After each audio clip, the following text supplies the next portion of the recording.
Hello, everyone. Welcome to our Wednesday, June 28th, 2023 council meeting for the Municipal District of St. Stephen. First of all councils are in attendance. I'll begin. Before we begin, I would like to respectfully acknowledge that we are gathered today on ancestral unceded territory of the Spetuna people. Also, before we continue with this evening's agenda, I would like to take a moment to recognize that the month of June is Pride Month. During this month, each year we celebrate LGBTQ2+ community and the value they bring to our municipality. Also, this year we saw a new challenge in our form of government, New Brunswick review of the Policy 713. It was indeed heartwarming to see our current leadership, Harding, Rodas, and Heislip, joining the youth of our community to unify in a peaceful demonstration of opposition to the policy changes that erode our protections for the LGBTQ+ youth. I applaud these efforts and encourage these students to indeed all of us to continue to work towards a creation of society which is diverse, accepting, and safe for everyone. Okay. I need a mover and seconder for the agenda for the meeting of June 28, 2023 be approved. So moved. Councillor Heislip, Councillor Harding. Any questions? All those in favor? Aye. Any opposed? Agenda approved. Thank you. Any conflicts of interest this evening? Seeing none. Okay. Next up. Need a mover and seconder for a special council meeting proposed resolution that the minutes of the special council meeting held on May 10th, 2023 be approved as presented. Deputy Mayor Wheaton, Councillor Cornish.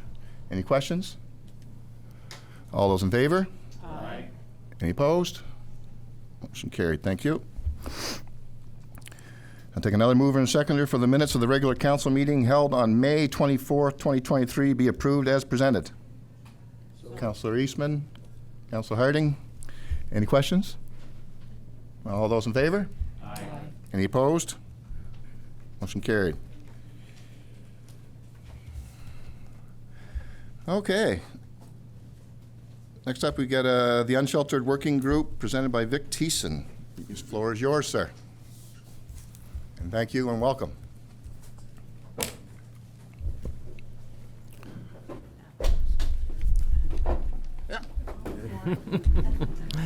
Thank you, Your Worship. Mr. Mayor, councillors, thank you for this opportunity to share a little bit about the work of the Unsheltered Population Working Group. That group was formed in August of 2022 as a response to concerns about the growing number of unsheltered people in St. Stephen.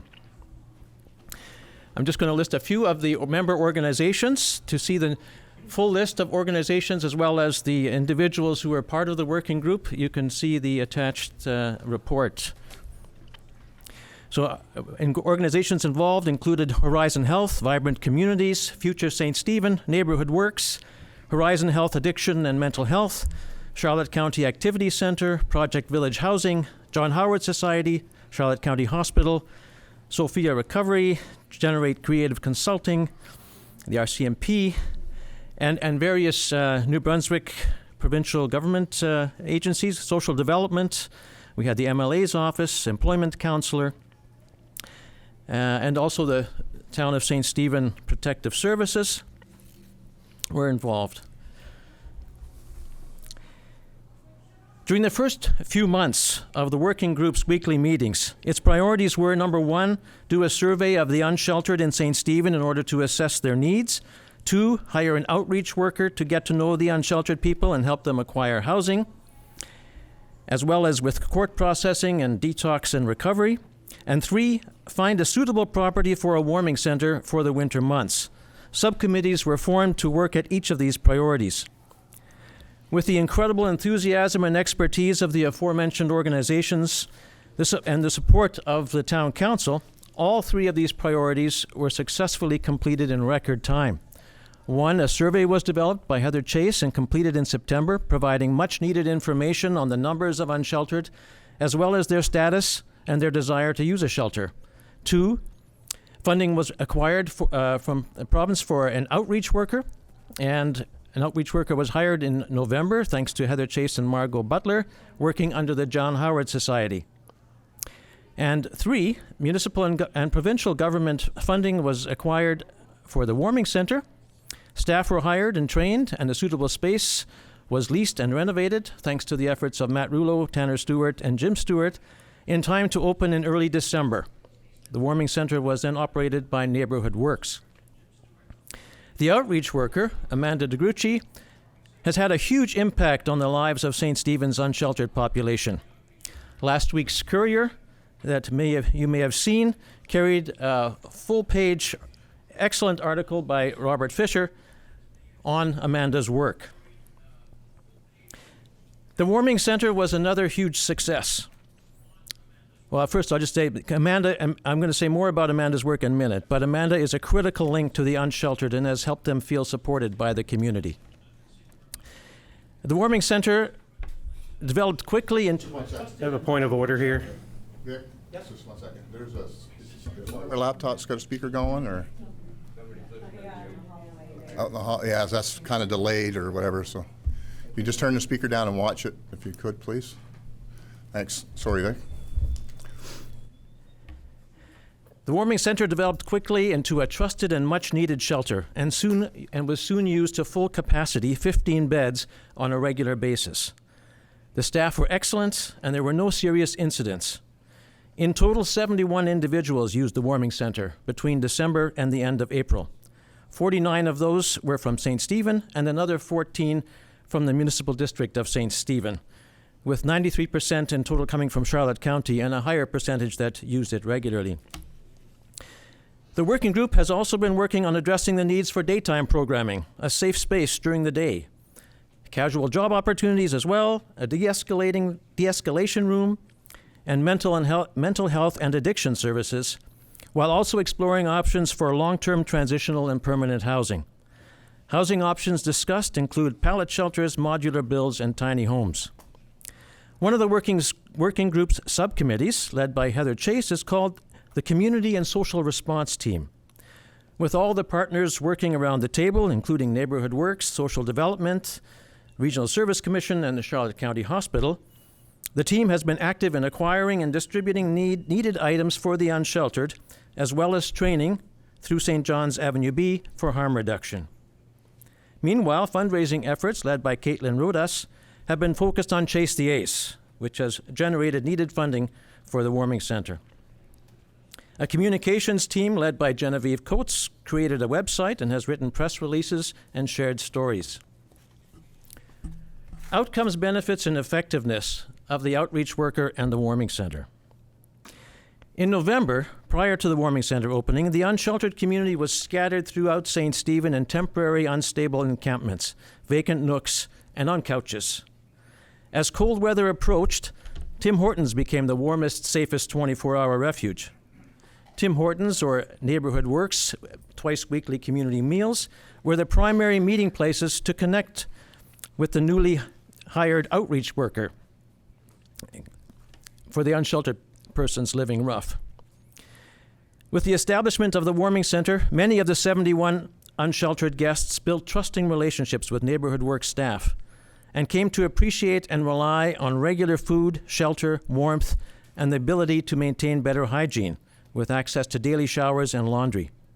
As such, staff witnessed a marked increase in physical and emotional health and sense of wellness and safety, as well as a strong sense of belonging and ownership, exemplified by several guests' eagerness to help with tasks such as food distribution, snow removal, sweeping, and other cleaning. The warming center, as a new venture, offered a huge learning curve and provided much-needed insight into how to better serve the unsheltered community, and solidified the need for a permanent long-term wet-dry shelter in St. Stephen. The increased visibility and access to unsheltered individuals also created a better environment for offering outreach services. Amanda was readily able to build ongoing trusting relationships.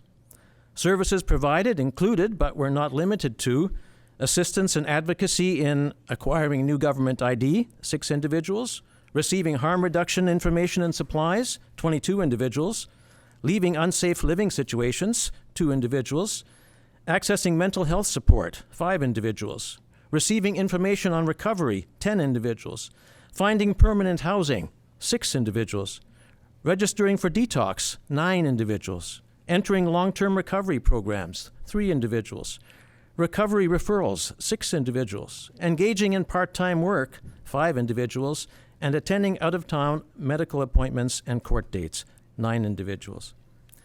Since the closure of the warming center, the unsheltered community has dispersed. There have been increasing complaints of theft, squatting, and the destruction of property.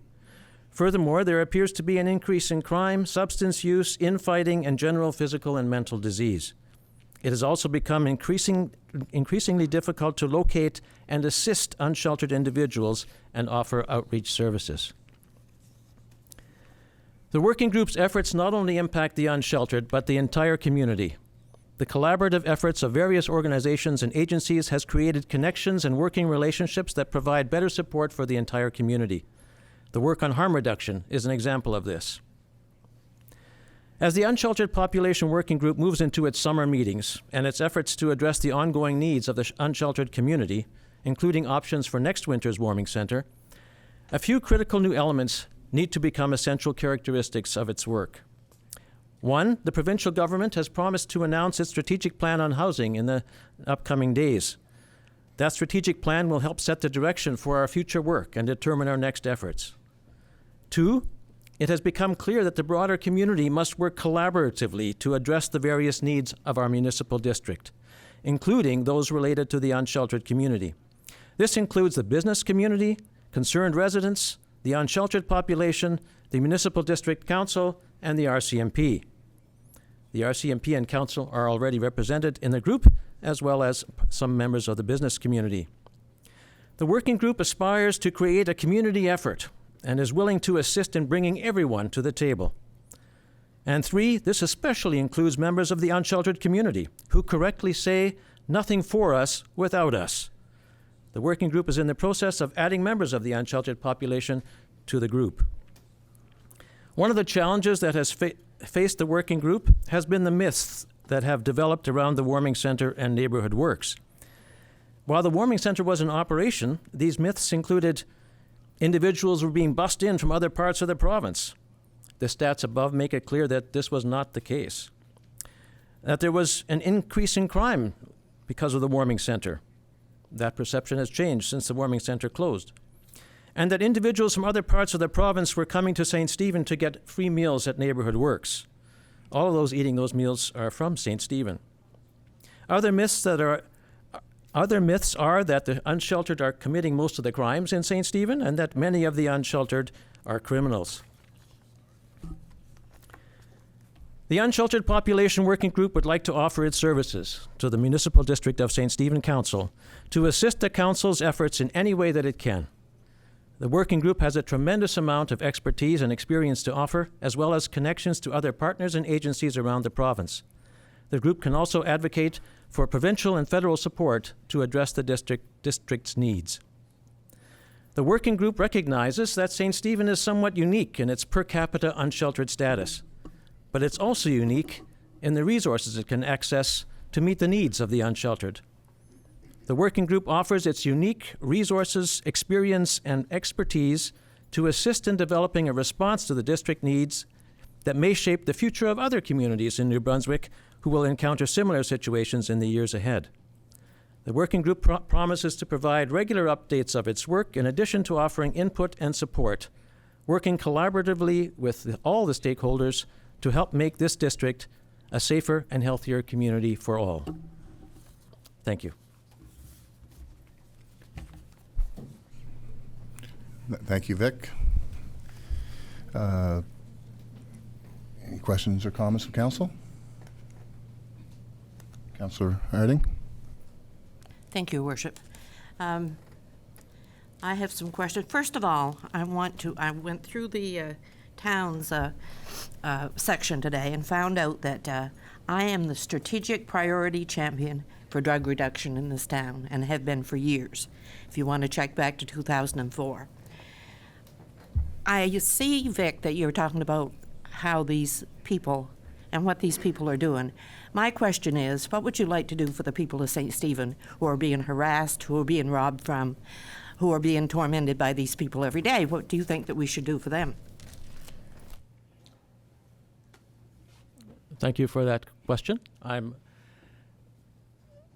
not sure that I am ready at this point to, to answer that.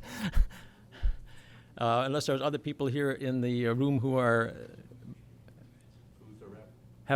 sorry?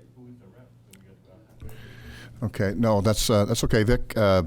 So what Vic just read to us is contributing to assist in our dilemma that we're in.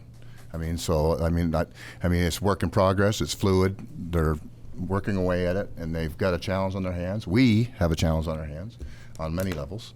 But yeah, that's a tough question for that group to answer. They get a separate piece, if that makes sense. How many of these unsheltered people do we have? Well, that is a very fluid number, and so it goes up and down. But we estimate that at any given time there are probably around 35. Would be our maybe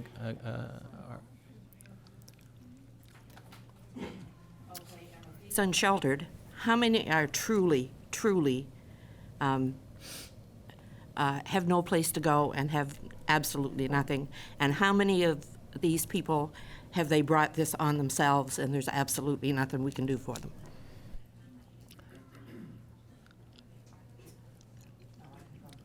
Yeah, that's another question that I wouldn't be prepared to answer at this time. Okay, thank you. Okay. All right. Oh, Councilor Rodas, please.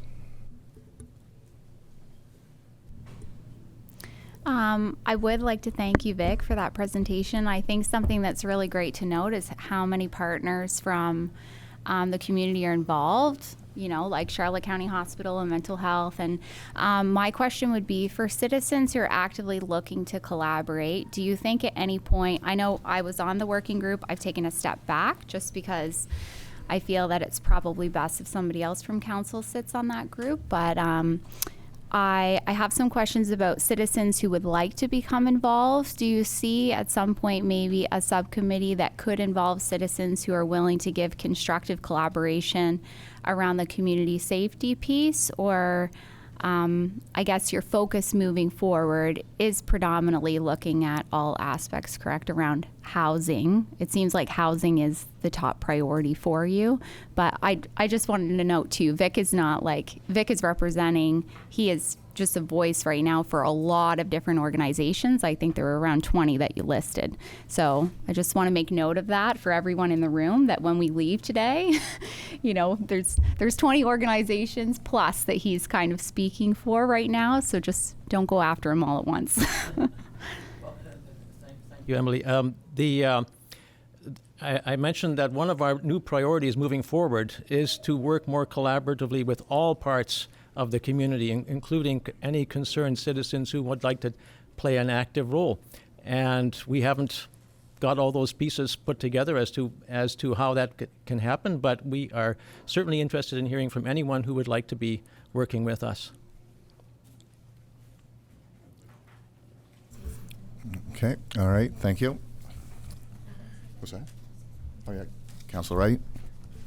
Thank you, Vic, for presenting. I didn't realize there were so many positive outcomes myself, and I don't get the Courier, so if that was noted there, I thank you for sharing it here. I mean, that 2 left unsafe living conditions, 6 found permanent housing, 9 registered for detox, 3 went to long-term recovery programs. I mean, those stats are excellent. But out of 71 people to get those kind of stats, I think that's evidence that what is being done is at least seeing some progress. It's not wasted effort by any stretch when we're seeing some people get results like that. So thank you for the work you've done. Thank you for presenting tonight. Okay, all right. Okay, so next, thank you, Vic, for presenting.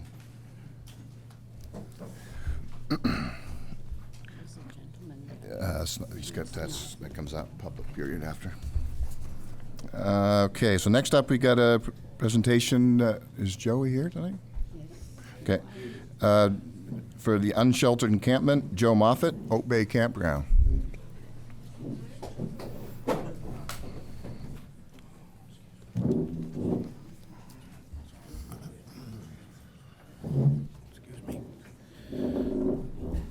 Hi, everybody. My name's Joe Moffett. I'm currently the Oak Bay Campground coordinator, representative, leaseholder, whatever you want to call it, the Grand Poopah. So before I start, I want to thank all you council members because you've got a hard job. You've been doing things on so many committee meetings and everything else. And I, for one, appreciate all that. But when we started here, before the council actually started, Mr. Williams was standing in here and he was upset that the room was so small, and I told him to be quiet. And there was a comment that there was campers in the yard in the room, and his comment was, to hell with the campers, I'm a taxpayer. I did not say that, Joe. And the people at the campground are taxpayers, and they are residents and everything. So I'm going to begin by saying that at the last meeting, May 24th, at 1 hour, 2 minutes, and 48 seconds, Councillor Rodas said she wanted facts. She listens to facts. I'm going to give you facts. 100 seasonals. You can write it down if you want to. Times 2. That's 200. Add an average of 40 more, just for shits and giggles. It's 240 people. Average approximately $1,500 a season that they bring into the community. That's not seasonal fees or anything else. That's money brought into this community. That's $360,000 that comes in to this community because I am a strong advocate for this community. I have told them, and I represent it. Go to Keith's, go to Kent's, go to hardware stores, propane, takeouts, fuel, local shopping, everything. That is a really rough number, but I'm telling you it's a low number. And then at 2 hours, 10 minutes, and 45 seconds, Councillor Eastman sat in his chair there and made a proposal, or an idea, I should say, it's an idea, that all the homeless individuals be sent to the Oak Bay Provincial Park because it is a provincial park. This time is accurate because I've watched it 6 times to make sure my facts are. And unfortunately, Earl and I, we're friends, and I'm trying to be nice about everything else, but he sat there and he said this proposal and he was smearing and snickering about it.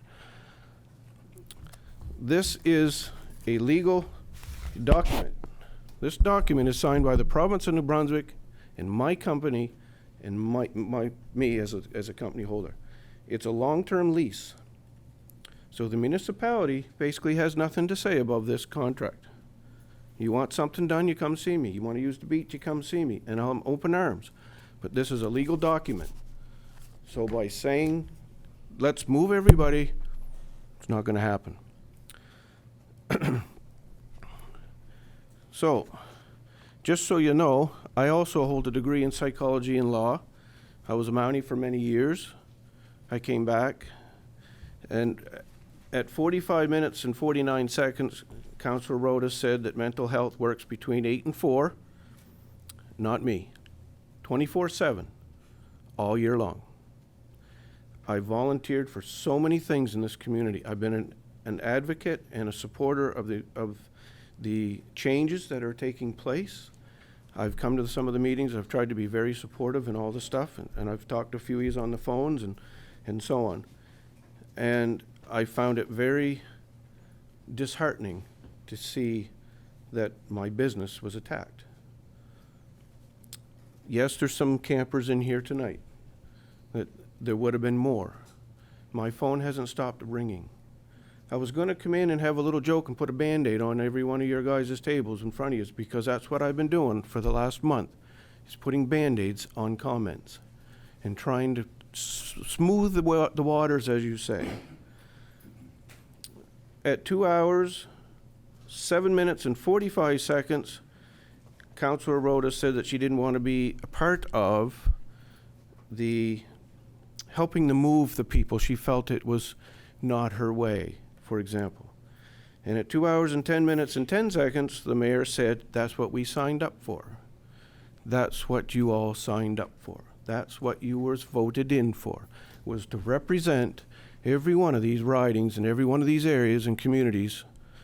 And whether you like it or not, there's going to be decisions made where you don't like, decisions made you do like. The room is full of so many people here tonight that got a lot of problems. It's probably the fillest it's ever been. And I apologize to Harold because I was short also, and I apologize to him because that's not me. Alan, That's can I just not right. clarify something? No, sorry. I'll clarify it with you later, Joe. Anyways, with this being said, the arena, you guys have the arena out there. Most of us have all been to university.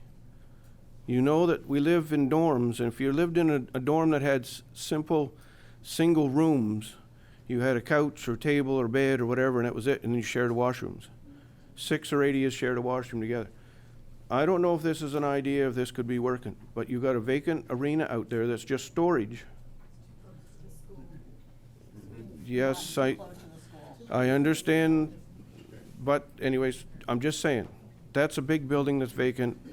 If it was remodeled of some sort, why couldn't it be used like a dormitory with rules, strict guidance? There's cafeteria, there's showers, there's washrooms, there's everything in it. It just needs to be remodeled. Anyways, so in the end of this, I just wanted to say how disappointed I was with that comment, and whether I'm right or wrong here, I would respectfully request an apology to my wife, Kathy, to myself, to my customers of the Oak Bay Campground, and to all other residents of the Oak Bay, because my phone hasn't stopped ringing because of a simple comment.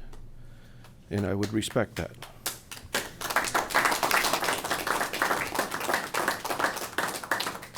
Thank you.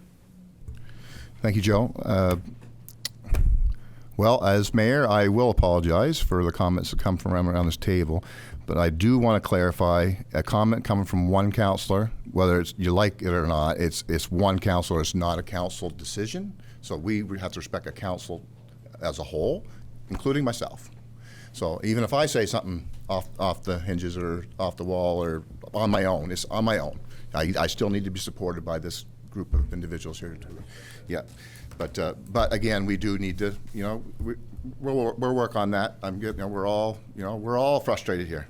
We really are. And our phones are lit up, and our messengers and all that crazy stuff. Rightfully so. I get it. But anyway, thanks for sharing your experience and concern, and it's duly noted.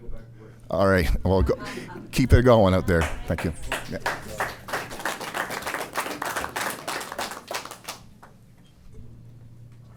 Yes, Councilor Otis? I'll behave, I promise.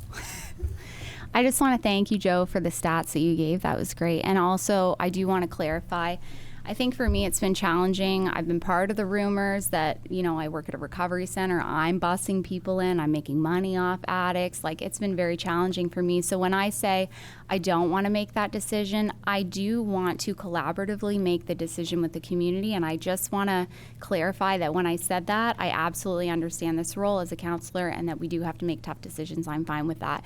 But I do feel it is very biased for me to, work in this field, live on Union Street in this community, and ultimately just decide what's best for everyone.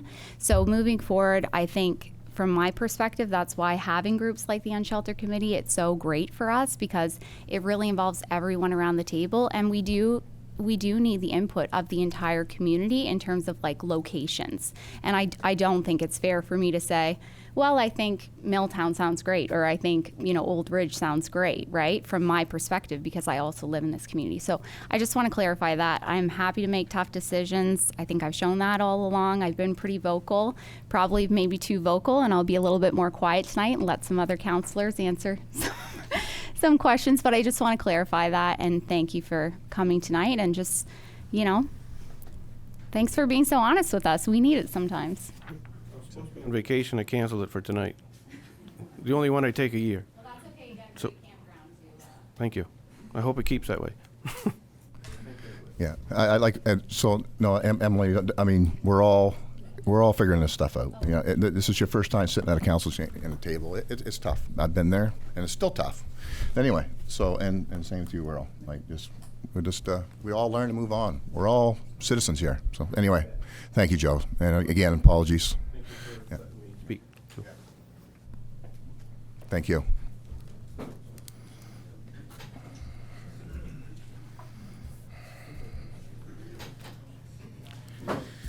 Okay, next up, report of the Chief Administrative Officer. Can I move her and second her to Councillor Heislett, Councillor Harding? All in favor of, or anyway, go ahead and share your report. Thank you, Your Worship. The report is it's short in length in your package. One of the few things that is short in length in your package that I worked on this reporting period. As noted in your later in your agenda, you see that the results of a lot of work along the corporate communications, staff capacity, and community safety strategic priorities that were set as part of our strategic planning sessions. I know there was a lot of material for council to read through there, but I do think it's important that we take a good hard look at not only what's going on in our own community, but what's going on in other communities and how they're trying to address these similar issues in order to learn from their both their successes and failures. I've been communicating with a number of colleagues across the country, as my report says, during our professional development conference, and some of the councillors in email chains and saw that the city manager of Nanaimo, or I guess he officially gave his notice he's retired now, and we've been friends for a long time.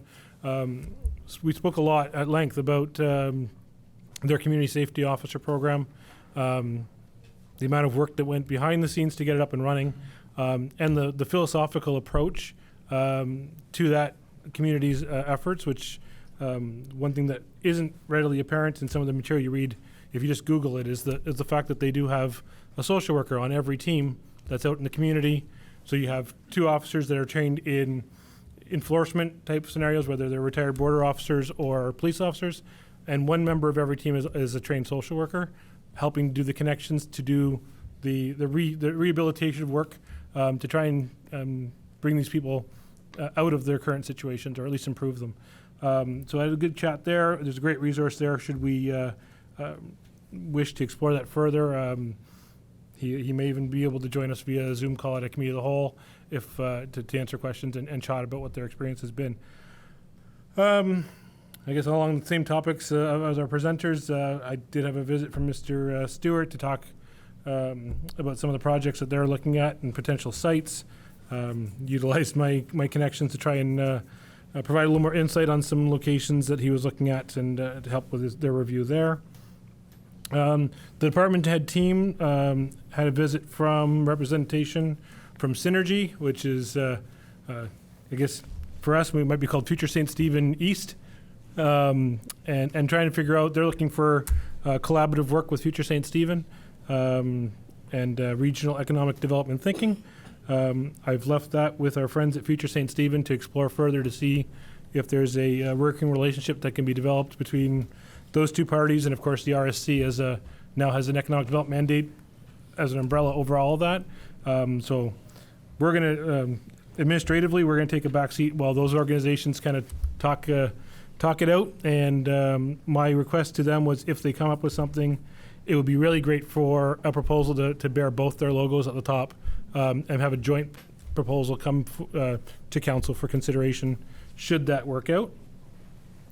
And yeah, most of my other work is later on your agenda, so I won't get too much into it, but based on the status of our room here, council may wish to renew and take another look at the council chamber proposals that were tabled previously as far as the size and the accommodations of for meeting size that was presented from my office previously. We can do that at a upcoming committee of the whole if that's of interest to council.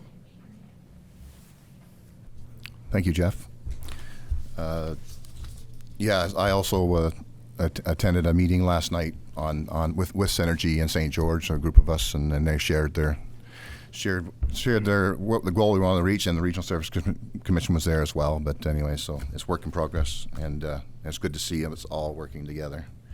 And maybe we can share some resources too as well, because we're all small communities. Okay, any questions of council for the CAO report? Just one. Okay, hold on. Councillor Heislip. Your worship. Yeah, no problem.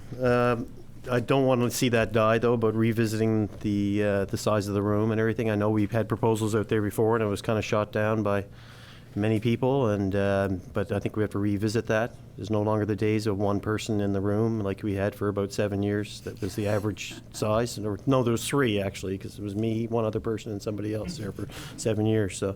So maybe we should revisit that and put that on the agenda for the upcoming meeting of the whole. Thanks. Thank you, Councillor. And just for a reminder, because I know we talked about this before, the investments in the technology in this room was designed such that it can be relocated. Should we choose to relocate the chamber operations, so we don't have to worry too much about extra expenses outside of pulling some lines and relocating. So, thank you for that. I see work in both. I'd like to see us get the chamber for sure, but I'd like to also get these citizens in a better mood so they're not all having to come to our meeting. But anyway, and I don't mean to laugh because it's stressful, but got to do a little work on all ends. But righty. All right, speaking of which, this is next up is public comment period. And is there any comments or thing? Okay, I just ask you to get to the mic if you can get there.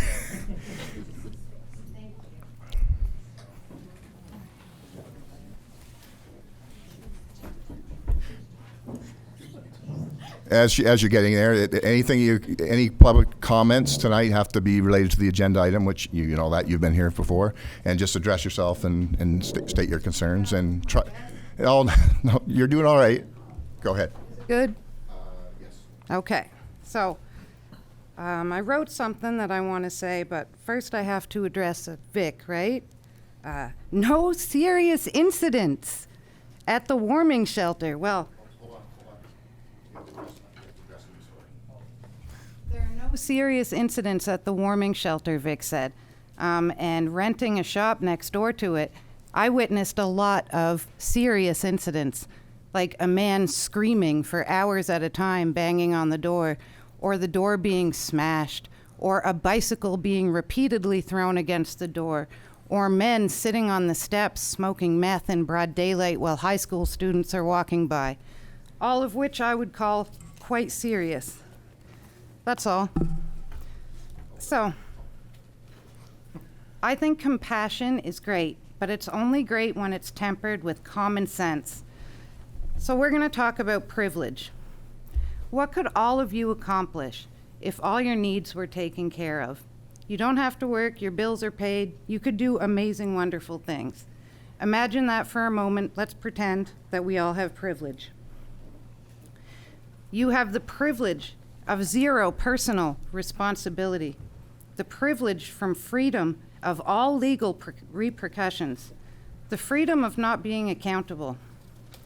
When a social worker tells you that because of your bad childhood, that nothing is ever your fault, because you experienced poverty or addiction or violence, maybe all 3, maybe more, when you tell someone they're a victim, they're going to start believing it.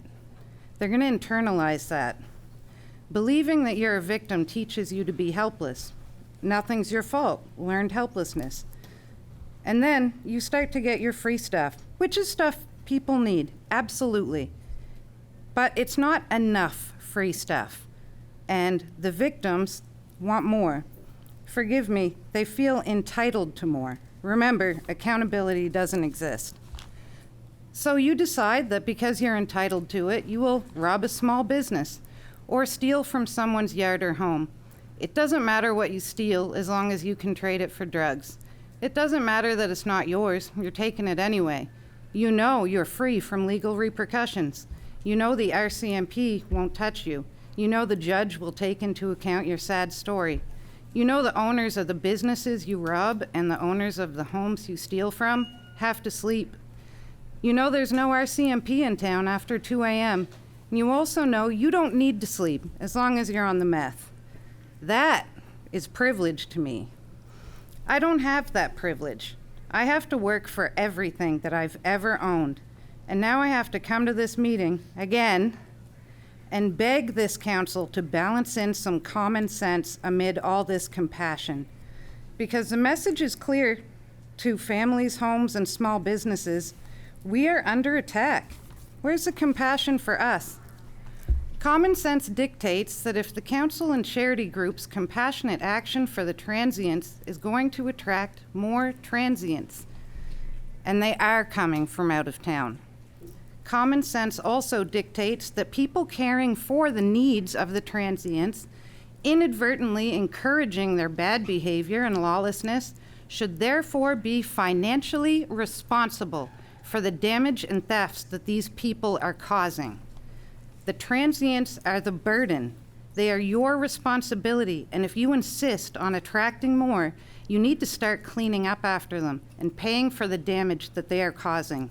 If you are unwilling to do that, every time a business is robbed, a truck is stolen, or a home is broken into, then it is clear that as a council, charitable organization, whatever have you, need to admit the situation is well out of your control.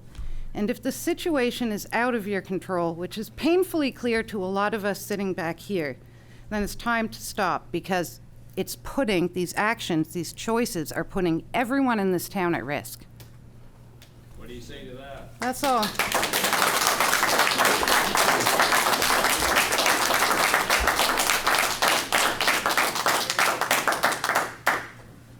done. Thanks, Andrew.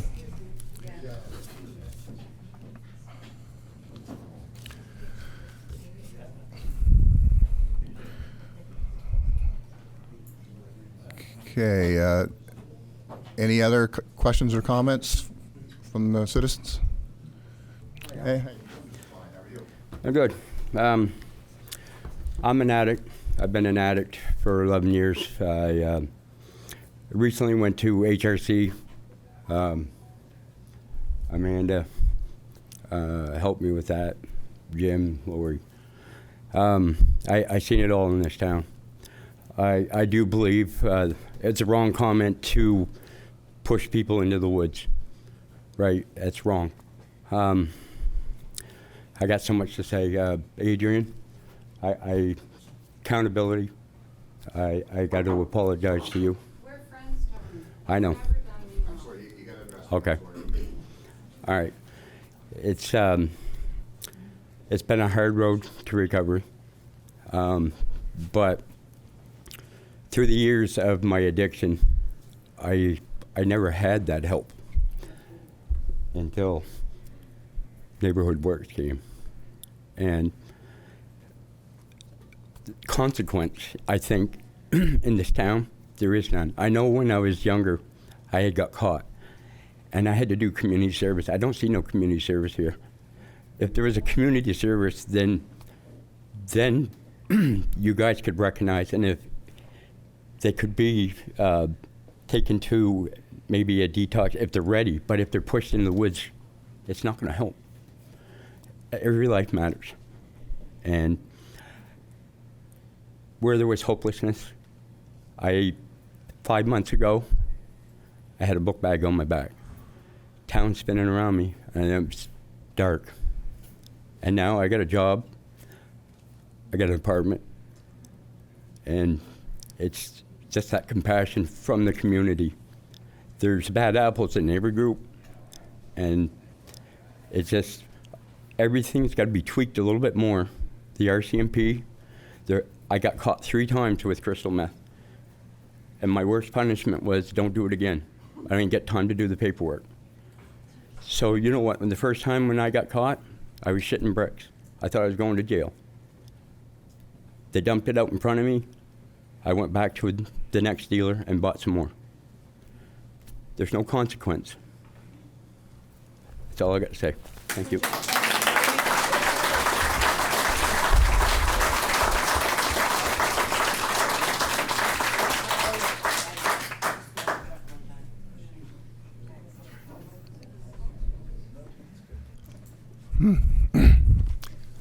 Stuff's hard to listen to, folks. It really is. Again, I'm not speaking for council here tonight, but both those conversations, they hurt. I get it. I do totally get it. It's going to take a lot of work, and it's going to take all of us to get there. We can point fingers at one department or one council, but there's a lot of moving parts on what's causing or how we react to this issue. It's not just policing. It's not just council. It's council, policing, the province, because we're talking about these people getting help. We got nothing there. We really got nothing about the policing either. The policing contract is done by the province. Not pushing it away from us and distracting us, not our issue, because it is all of our issues.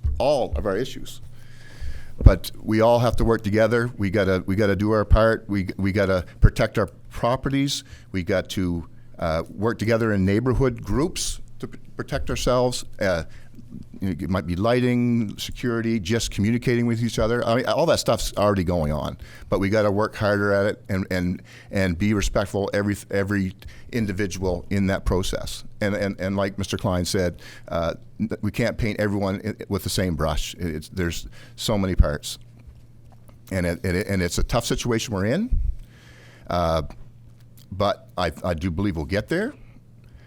We got a lot of competition. We're not the only community. I don't want to, again, distract to say that we're not going to deal with this issue. We need to deal with this issue, but we're competing with other communities with the same issue. And it's there's only so many resources and only so many pieces and options, like Mr. Klein said, the options. And anyway, I could go on and on and on, but we do need to work together on this. I totally get it. Obviously, we're all here, but just know we're working on it. We're working regionally, working with the province to talk to the province about what that contract entails for policing. We're working with the province on the social services aspect through Heather Chase and the groups. And all these pieces are doing all we can do. And there's different opinions all over this place. I have my own, but I have to respect the decision of council in this place. And but anyway, I just want you all to know that it's tough. Anyway, I won't keep going on. Certainly, Councilor. I was pleased to see yesterday when the cabinet shuffle came down that MLA Kathy Bacchus is now in charge of the seniors, and since I'm one, I'm happy about that. So maybe this is something that we could approach Minister Bacchus on. I think that I'm not sure how we could approach her, but I understand that there's a lot of seniors in this area that are scared to go out now, and quite possibly Minister Bacchus could work with them or have sessions with them through you, Your Worship, or through anyone who is interested. So thank you. Yes, thank you. That's been considered. We're just waiting for the ink to dry on that her new certificate she just got. But yes, she just got that yesterday. So on that note, congratulations, Kathy, on your minister position. Sure, go ahead. I'm still available. Yeah, no. Public, yeah. State your name. My name is Marissa Weeb, also a community member. I'm here with my wife today, Kathy Bocus voted against the amendment in which it protects community queer youth. That's an aside for that. But I really enjoyed what Adrian had mentioned about where is the accountability. And when you had mentioned, Mayor, about the limited resources, I don't think that's scarcity mentality exists and we perpetuate it, but we have a thriving community of resources. And we're in a system where we continue to design it in a way that how many grocery stores do we have? We're dependent on one here and their prices are skyrocketing. Yeah, housing. Me and my wife moved 4 times last year, not being able to find secure housing, whether that's because we're an unconventional couple, whether that's because people want to upsell and want to raise the rents, all of these things, there's no security for that. There needs to be, I agree with Adrian, some accountability from town council and our businesses and the way that we structure our economy. We get to design what Charlotte County looks like, and I'm excited to be part of that, and I'm getting excited just talking about it, but I would love to ask, what are some ideas or what resources do we have here that would be able to encourage people who are living unsheltered maybe to work in partnership and with businesses who could support that if they wanted to get involved, or if there's local enterprise that exists. I don't know. Now I'm just dreaming, but question 4, how do we get to design our own communities here with the resources that we have? I don't believe that we're scarce here. It's hard to share when one person has a lot and the other person doesn't, but I think, I think we could dream a little bit more collectively together.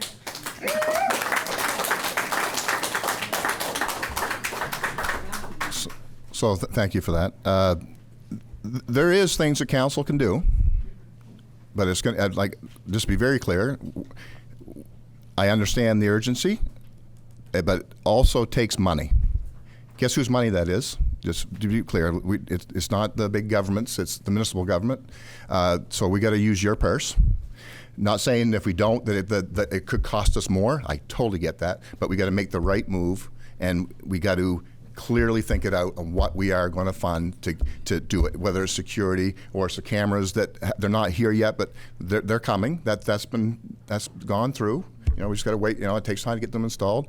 That's all these pieces are going to help. It'll help all the levels do their job. It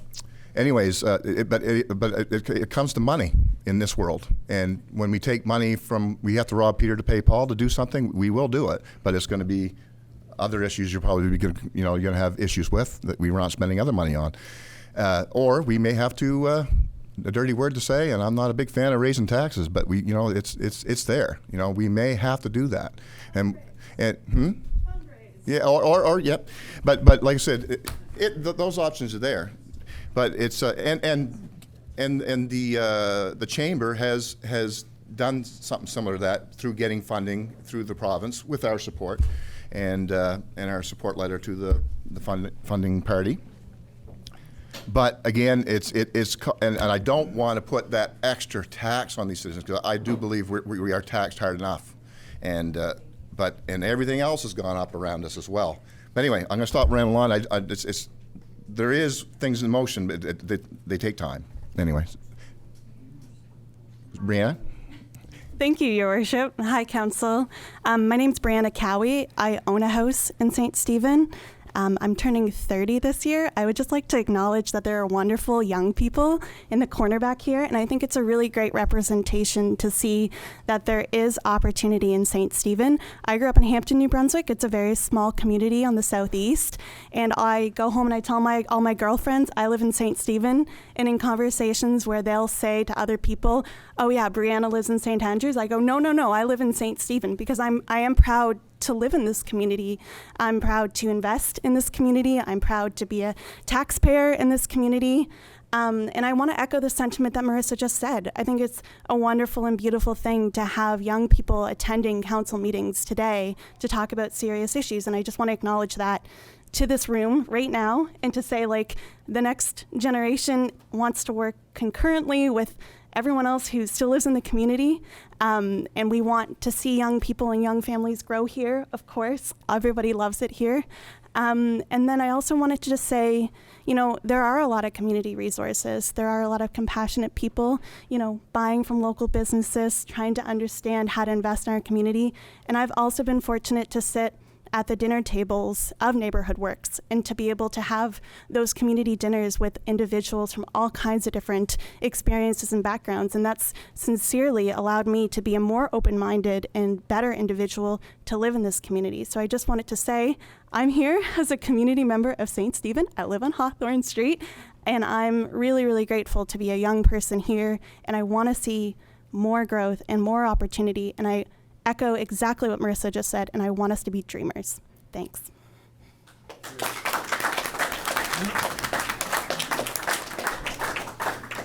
Thank you. Yes, go ahead. My name is Matt Potts. I'm from Oak Bay. This is my first council meeting. I'm not entirely familiar with the protocol. Maybe you could help me. Is there a way formally that we could kind of poll the crowd for a brief moment with a question? No, that's not allowed? I mean, you want to... I'm just curious if I can posit to everybody, how many people here, by a show of hands, have been homeless before?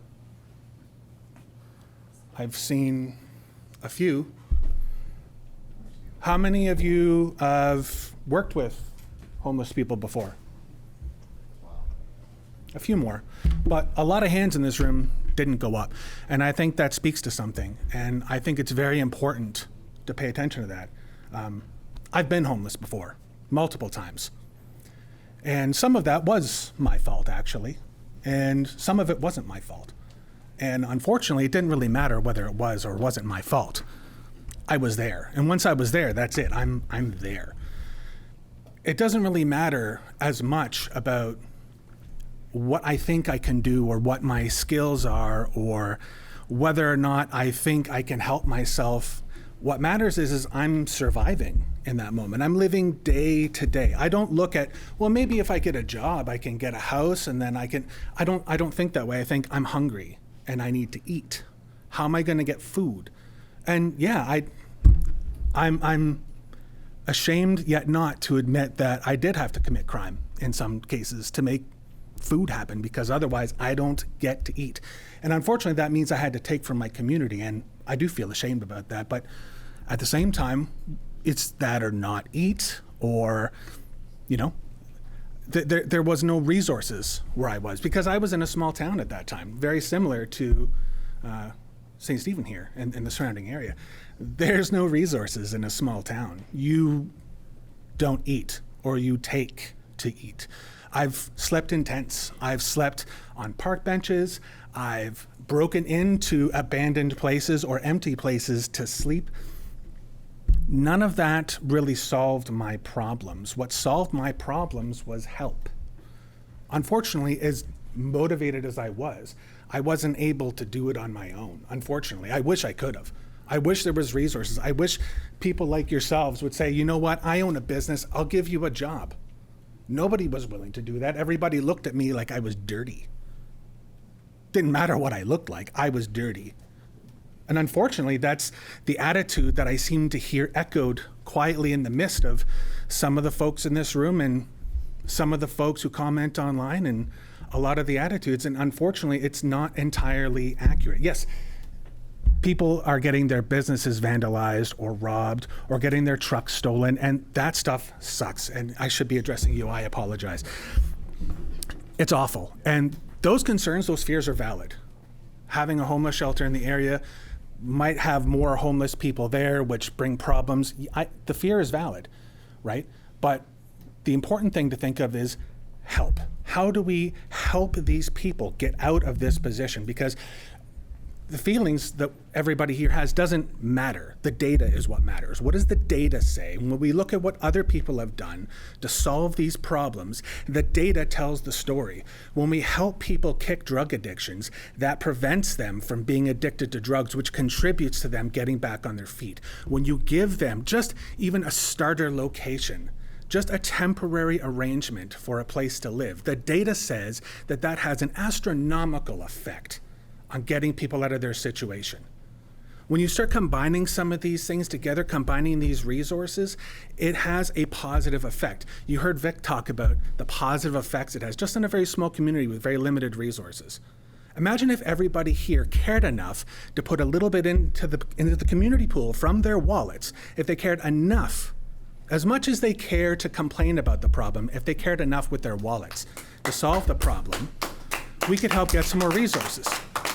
And it doesn't take a lot. How many people do we have? How many thousands of people do we have in St. Stephen? $5 from each of them would be enough to put food on the table for a few months for some of these people. Or pay the rent of whatever building a business owner would need to make their bill so that we could have a soup kitchen to give them some food. Just food alone is enough to start the trend in a positive direction, because if you can eat, that's less times that you have to spend stealing to eat. There's always going to be problems. There's going to be drug addiction. There's going to be criminals. That's going to happen. And guess what else is going to happen? Homeless people are going to keep existing. Whether anybody here wants them to go away, ship them to the campground, ship them to the arena, ship them over the border, ship them out to St. John, more people are going to show up homeless eventually. It's not a problem that's going to go away. The problem is homeless people are here. They exist. They're not going to go away with anger. They're going to go away with help. And I feel like it's very important that everybody here, everybody in the council, everybody in the community that's involved with helping this situation get better, look at the data, not feelings. Look at the data and what does the data say, and follow the data to making a solution happen. And hopefully we can all open our wallets a little bit and contribute to following that pathway to helping everybody get a better resolution. Me today, because of the help that I've had, I would be what you call successful. If someone met me here in this room, met me on the street, they wouldn't know I've been homeless multiple times. They wouldn't know that. They'd know nothing about that. I was able to turn around with help. And if everybody in this room viewed it in a similar way, I feel like we'd make some serious dents in the homeless community's population and really make those numbers dwindle. That's it. Thank you.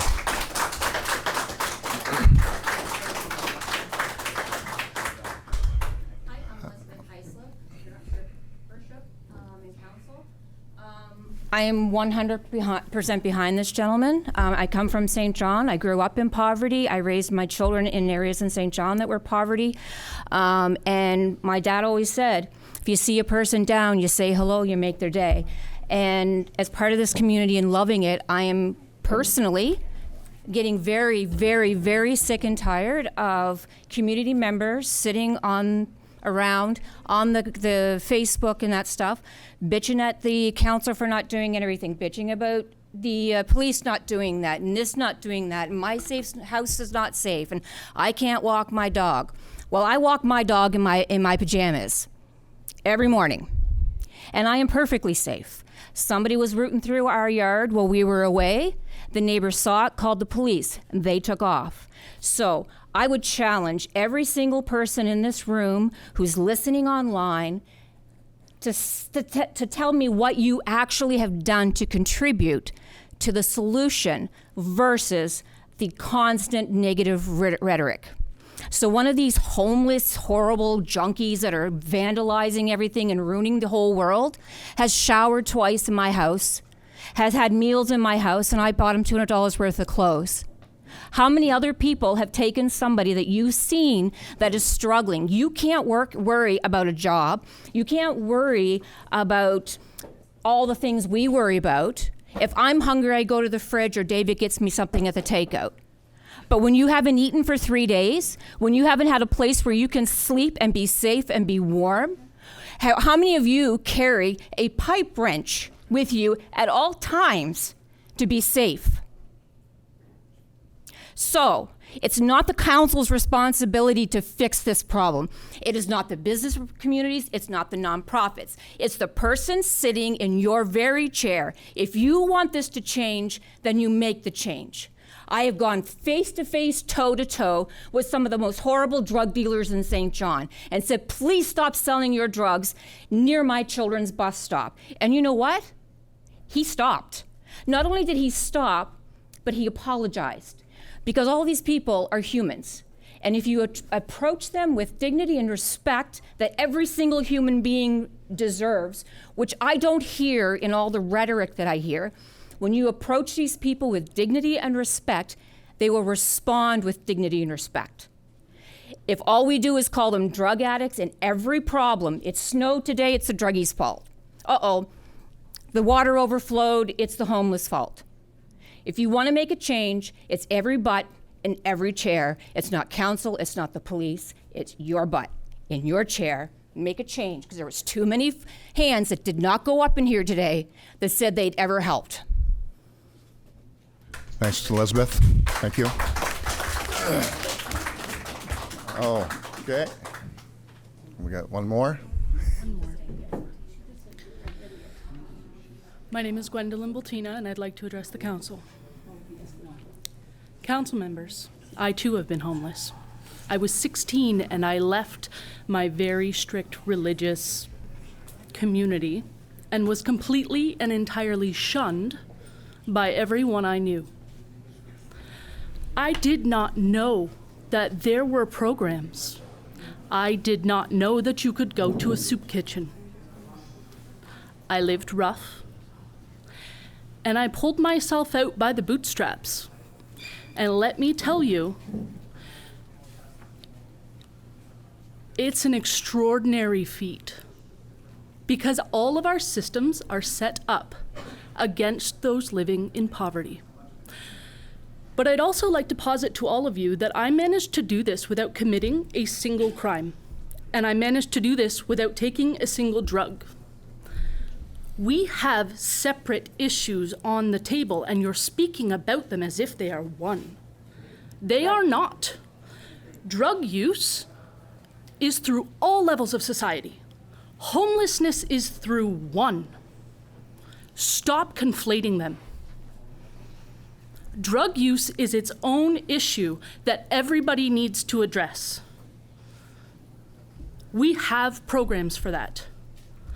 What you don't have a program for right now is the young 16-year-old girl.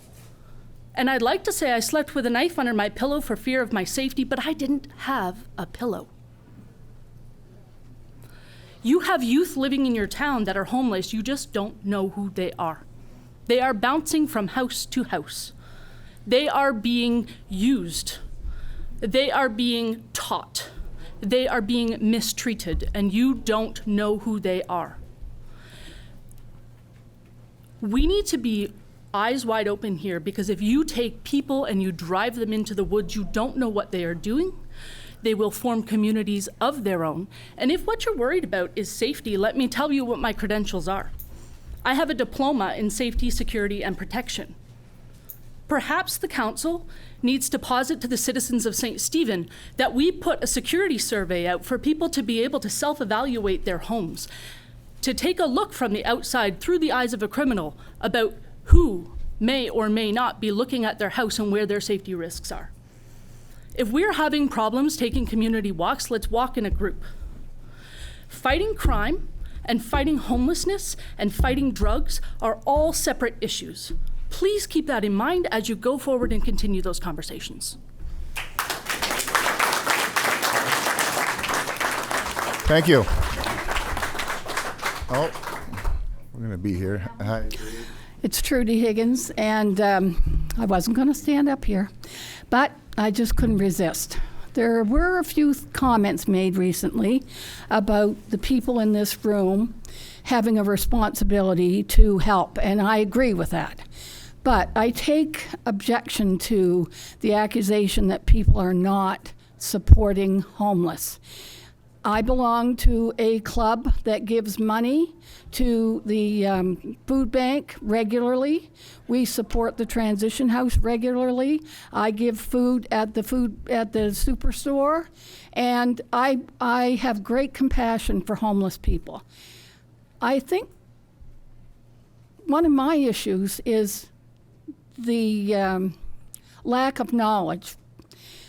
Because, of course, you know, it is St. Stephen, and we all talk, and there's 45,000 different rumors going around. But if you could, I would really like to understand better the contract for the RCMP, because a lot of people believe that we are being protected 24 hours a day.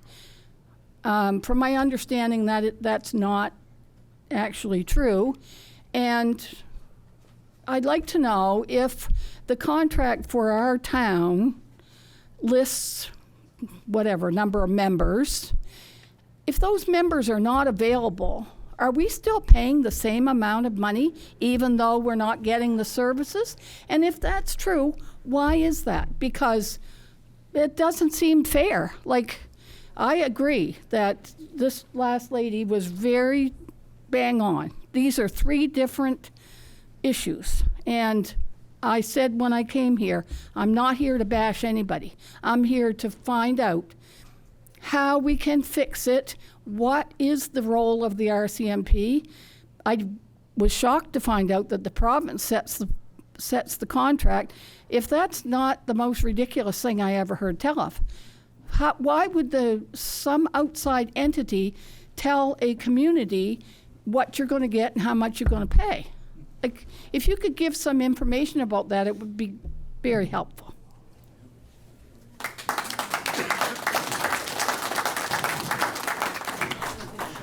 Yeah.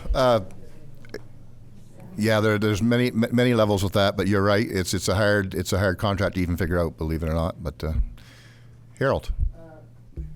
Evening, Alan. And I apologize to everyone for my outburst earlier, although I still strongly feel about what I said. These quarters are terrible, the worst I've ever seen. Graham and Ann's got better facilities than this. But anyway, that's not what I stood up for. I wanted to just come along with something that Trudy just said. We have some real good officers in this town, excellent officers. And like any organization, there's probably some bad ones, there's some mediocre ones, but we have some damn good officers. But the point that I want to make or ask, I don't know if you've been around long enough, Alan. I think no, it's not an age thing. Marg's been on council for a long time. She was on for a while. She was off for a while. The thing that I want to ask is this, because I was to a meeting many, many years ago, shortly before the RCMP took over the town, when the council at the time was considering doing away with the town police and bringing the RCMP in. Now, at that time, the mayor of the day, I remember him sitting there. I'm not going to name him, but I remember him sitting there in an open council meeting like this. And I can't remember for exact sure whether we had a municipal force of 11 or 13, but give or take, would say 11. And the mayor of the day said, I will know what my costs are, I will know the number of officers are, and these officers are dedicated to the town of St. Stephen. And when I say the town of St. Stephen, I'm talking about the old boundaries, not the new ones. What happened over those years? Because we have some real good officers in this detachment. They have a long area to cover, a wide area to cover. We had 24-hour protection with people supposedly on their job when they wasn't in someone else's bed. But all right. Okay. That's my question. What happened? What happened? I can't answer the question from something when I was probably running around on a tricycle, but anyway. What happened to the dedicated officers that St. Stephen was supposed to have when we first got the contract? And does anyone know? I think they're all dedicated that we have here now. They've got the same challenge. The number of officers that were dedicated to the town, not to the outlying areas. Well, that doesn't exist anymore. Why? We're the municipal district of St. Stephen now, sir. Before, because the RCMP area has not changed. When did the system change and that they wasn't X number of officers per shift dedicated to the town of St. Stephen? The old town of St. Yeah. Okay, I mean, that still exists. Yeah. Just for argument's sake, Alan. Because their system has not changed that I'm aware of. We had officers dedicated to the town of St. Stephen. What happened to that contract? How did it change? Who changed it? Why did it change? The province has changed the contract. Why do we allow the province to dictate to us? Don't. I think the biggest struggle we're having is we have a full room of people speaking to a municipality about provincial issues. We've kind of been trying to speak to that all along, but there is an MLA in this community. Her name is Kathy Bacchus. She has an office on the Front Street, and a lot of these issues that are coming at us are provincial issues. We have done a strategic plan for our community. Our job as a municipality is to create a place that's safe to work, live, and play. Everyone wants the potholes dealt with. That's our focus. We do not do social housing. We do not do family doctors. We do not do healthcare clinics. We do not control the contract for the RCMP. But we have a room full of people here speaking to potentially the wrong group, right? And I would encourage every single one of you to redirect some of your focus to the appropriate person. So if you have a concern with the RCMP, call Scott McKenzie, talk to him. If you have a concern about family doctors, call up Charlotte County Hospital, gather some information. But I think what's happening right now is we're all just overwhelmed and it feels like a pressure cooker. So we have a full room of individuals here talking to a council where we really don't have control over a lot of these provincial mandates, and we have an allotted budget for a municipality that cannot solve homelessness, policing, potholes, 100-year-old infrastructure, lagoons on fire. I want to put that out there, and just like Scott's here in the room, you could have a conversation with him afterwards maybe and ask him some of these questions, but we can't answer every single question.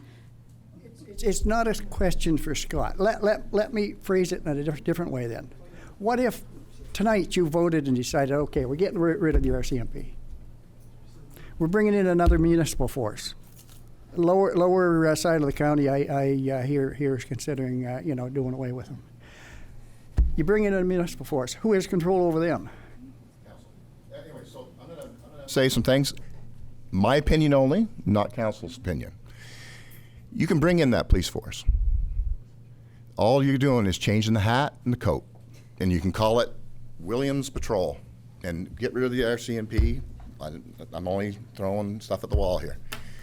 You're still going to have the same challenges that the RCMP are having. You still have the same lay of the land. You still have a courthouse that's an hour and 15 minutes away.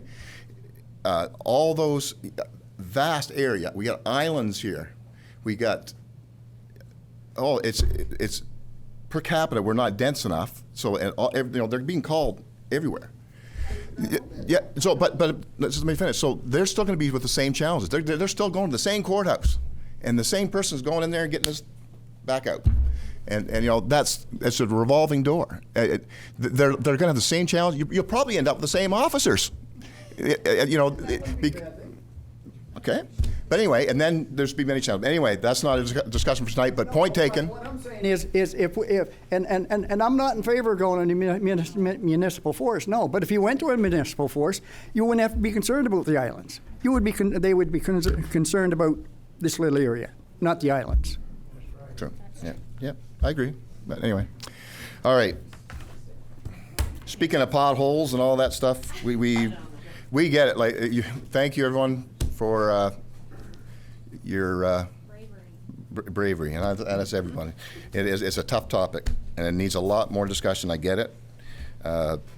Anyway, we got to move on to the agenda. All right, and on that, I need a. Oh, hi. So now we've closed the conversation, but we don't have any direction for the CAO on what exactly the next steps are, which is what the agenda item was. Not following your story? Yeah. So the agenda item is the CAO is seeking direction on what the council wants the next steps to be, what item you want to pursue. Oh, okay, thank you. Thank you. Okay, I'd like to take a recess. Much needed.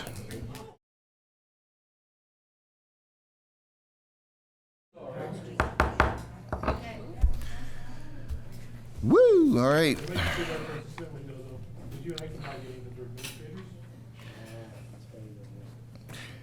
Can I have a mover and seconder to move into the departmental information reports?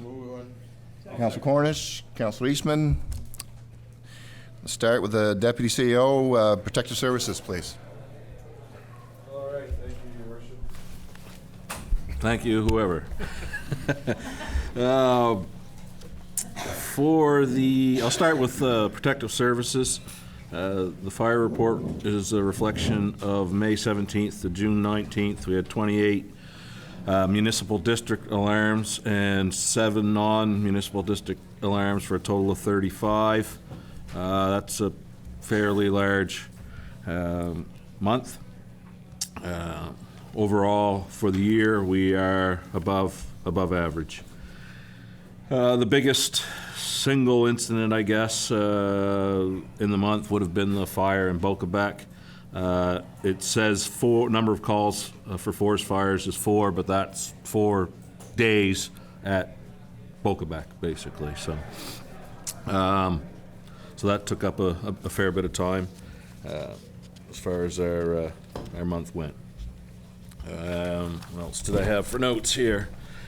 We hired a replacement fire driver for Neil Morrow. Donnie Merritt is our new fire driver. Thank you, Donnie. Also, item number 15 under the fire chief's activities, I reported last month that we had an unbudgeted expense related to the emergency removal of a burnout structure. At that time, I didn't know what the cost was. At this time, I would report it is $17,291.40 with HST included. These monies will be recovered through from GMB under the dangerous and unsightly premises emergency component of that act. So we will get that money back.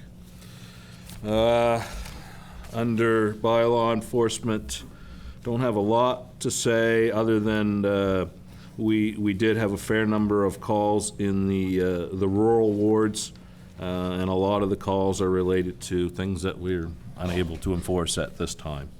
Of course, we pass that message along and do our best to guide the callers as best we can. I guess that's about all I have to say about protective services before I move on to infrastructure. Yeah. I'm going to take advantage of this. Hold on, sorry. I'd like to congratulate Neil Morrow on his retirement and thank him for his service for all those years, and congratulate yourself for taking on the helm. So I appreciate that. And anyway, I just wanted to congratulate Neil for his long-time service. Councilor Cornish. Just a quick question, Chief. I just missed the last part of your comment. You said there were more crimes in the rural area. I missed the rest of it. Yes, no, we had more calls to, not more, but we had a fair number of calls to the bylaw enforcement officer from the rural wards with respect to enforcement of bylaws that may or may not be in effect in those areas. Thank you. You're welcome. So you can, oh, sorry, Councilor Hardy. Thank you, Your Worship. I'd like to thank Sean for bringing the fire cart that we worked on for years, Your Worship, up to the Milltown School. And I'd like to thank him for doing that for the Milltown group. And I think the driver might have been Dwayne. So thank him as well. And that's it for me. Thanks for those words. Okay, Sean? All right, thank you, Your Worship. I'll continue with infrastructure.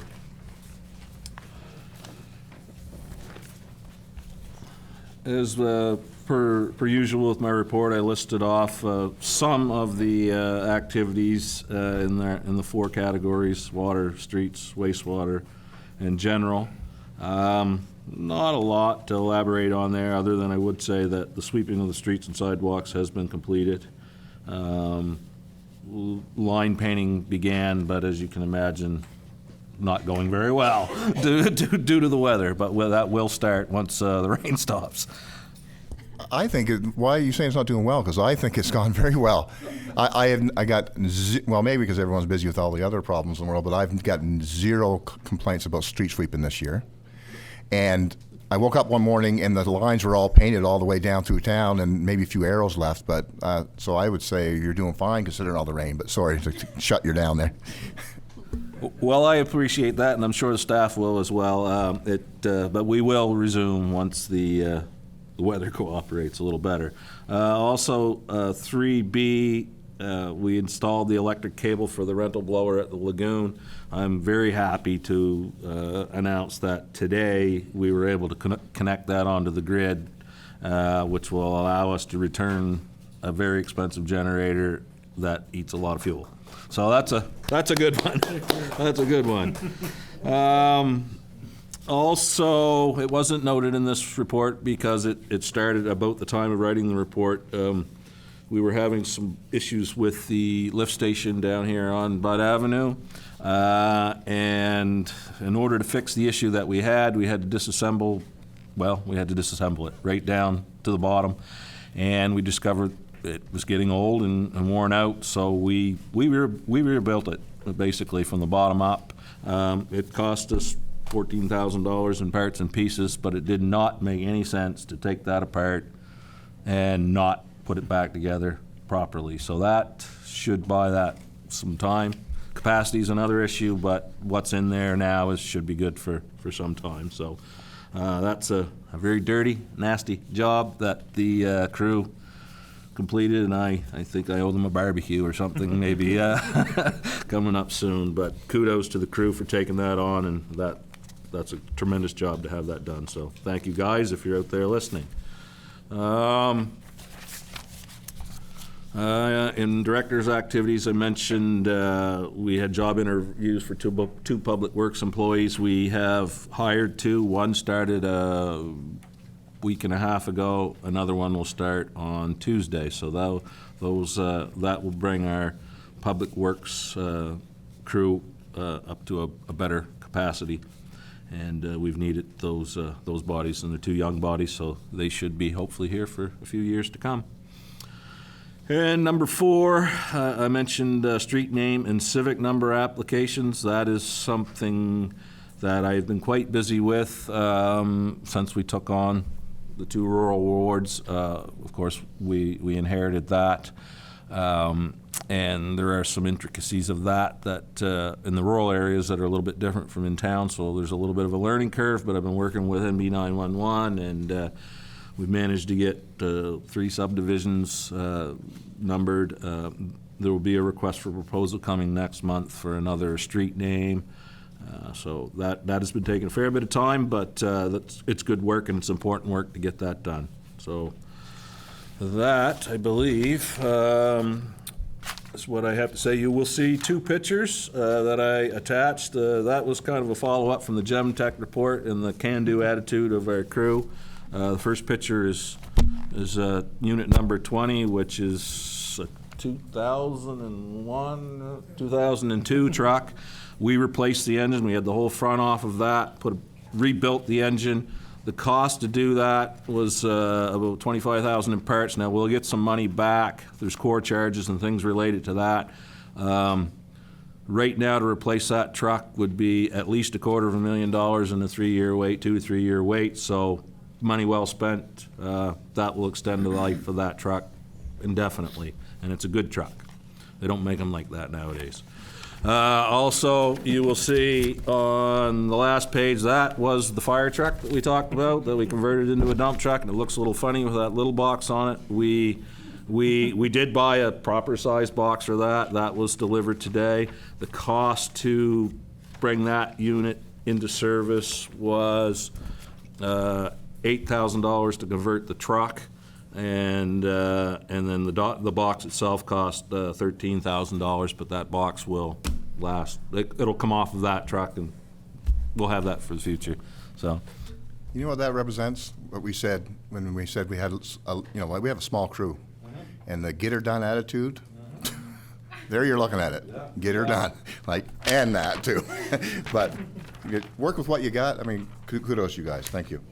Well, again, there's a truck. If we had to go buy a truck that size, it's $200,000 and a 2-year wait. If we'd have put that fire truck up for public offerings, we'd have got about $2,000 out of it. They'd have taken the tires off it and they'd have junked it. That's what happens to old fire trucks. They go into junk piles, they take the tires. It would be a damn waste, because that's a good truck with no hours, no miles. That'll last. We'll have to take it out of service because the parts will become obsolete. That's what'll happen. But until it does, it'll be a good truck. So, thank you again to the Public Works crew and for their ability. So there's $500,000 of trucks that cost us under $50,000. I have nothing more to say unless you have some questions. Thank you, Sean. Thank you. Councilor Hyslop. Make sure that I do this properly.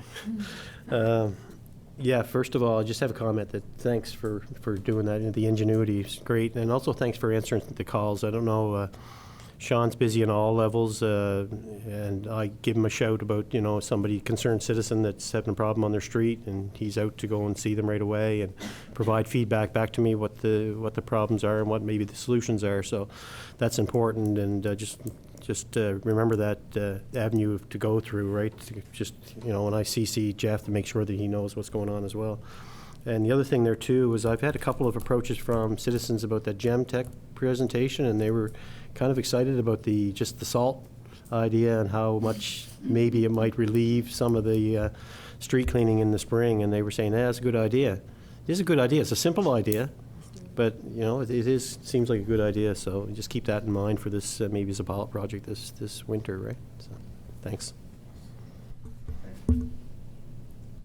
Thank you, Councillor Hyslop. Okay, moving on to, is there anyone here from the Southwest Service Commission? There is, Your Worship. Bear with us. This will be the first time we've tried integrating Zoom into the new technology. But I believe Alex is listening from Halifax. They're at a planning convention. But he may have a slight delay. I think he's listening through the CHCO feed. So let's see if he clicks on here. I am. Oh, there we go. Here he is. Oh, he probably can't hear us. Yeah, but you can hear me. Hold on. Yeah, we got you, Alex. Hi there. So, yes, my apologies for the technology. Just a general update.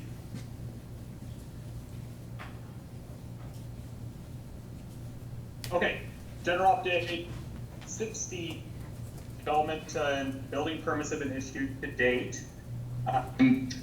The value of the construction totally is $2.8 million. We did a calculation on the new or converted units. So that's 21 new or converted units. So it could be renovations to existing units to improve them, to make them livable. But that's a number that we report today. We also have several items on council's agenda tonight. A new subdivision bylaw. We also have a request for a right-of-way from Edward McGibbon, Pleasant Ave.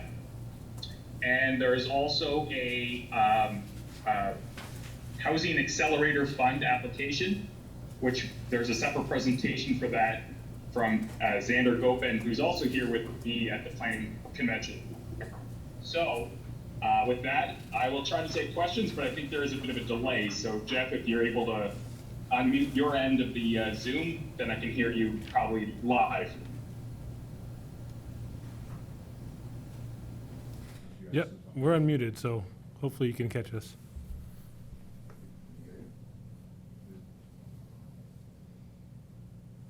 Alex now?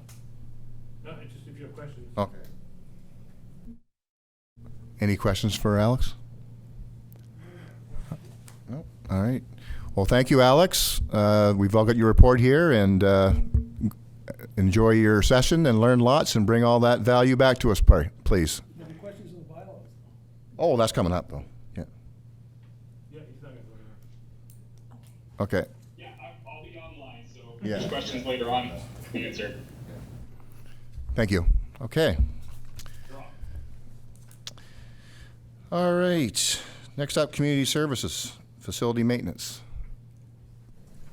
Thank you, Your Worship. So I'll start with just a kind of general overview of the 4 reports under community services, starting with the projects. GCC and Jeremy, we've got the pool deck project. The contractor is hoping to be on site. We've met them. They've had a site visit. The demolition work should begin in the middle of July, which will help us because we've now got our outdoor pool open. This pool here is on a more of a skeleton schedule this week, just to transfer staff between the 2 pools, and we're pleased that we were able to open up the Milltown pool again.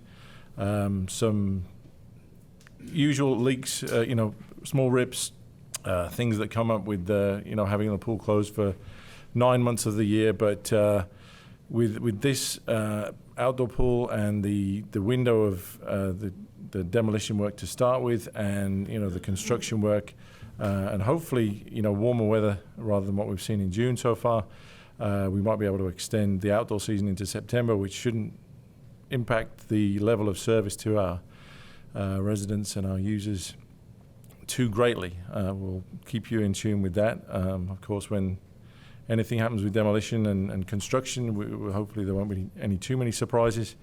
But yes, I mean, that kind of moves swiftly into the Plaza project, and the rain that we've seen in the last few weeks has delayed the project there considerably. We were hoping it would be done by Canada Day. It's looking as though it will be another week to 10 days or so, but as you can see with the first half of the Plaza that's been done, it is looking better than it was. There was an accidental impact with the new electronic sign, which was not anything that we did. That was the contractor that did that. So that's being worked on with the project manager.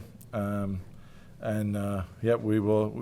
had some good news with 5 Kings. We were able to provide them with additional Wi-Fi service as well. So, like we said, a few months ago, a little bit of pain, and this will help us in the long run. So, and just like that, there's other projects we wait a long time, kind of like a London bus, and then 3 come along at once. We've got the dog park project is getting going as well. We hope the fence will be installed in the next month or so. We have some announcements and little things that we'll let people know about through our website and social media. But that's a positive thing that we've been along. Not just this council, the previous council was very supportive of the dog park project. So that's good. In Milltown, the Turning the Corner project, we've seen the concrete path going in, the benches that we've been trying to get out there for a long time. They should be in place. Hopefully, this is one good thing about the weather. We can do some of these jobs after that would usually come after the street sweeping, but those should be in place. We were able to get a donation from another bench, which will go up at Memorial Park by the tennis courts, and we've got another bench coming in on the trail. So lots of positives there. The downside was that the rain that we've seen. Obviously it's making the grass grow, and we had a new member of staff started in June, in Tim Smith, and he's brought the rain with him. So we can purely blame Tim for that.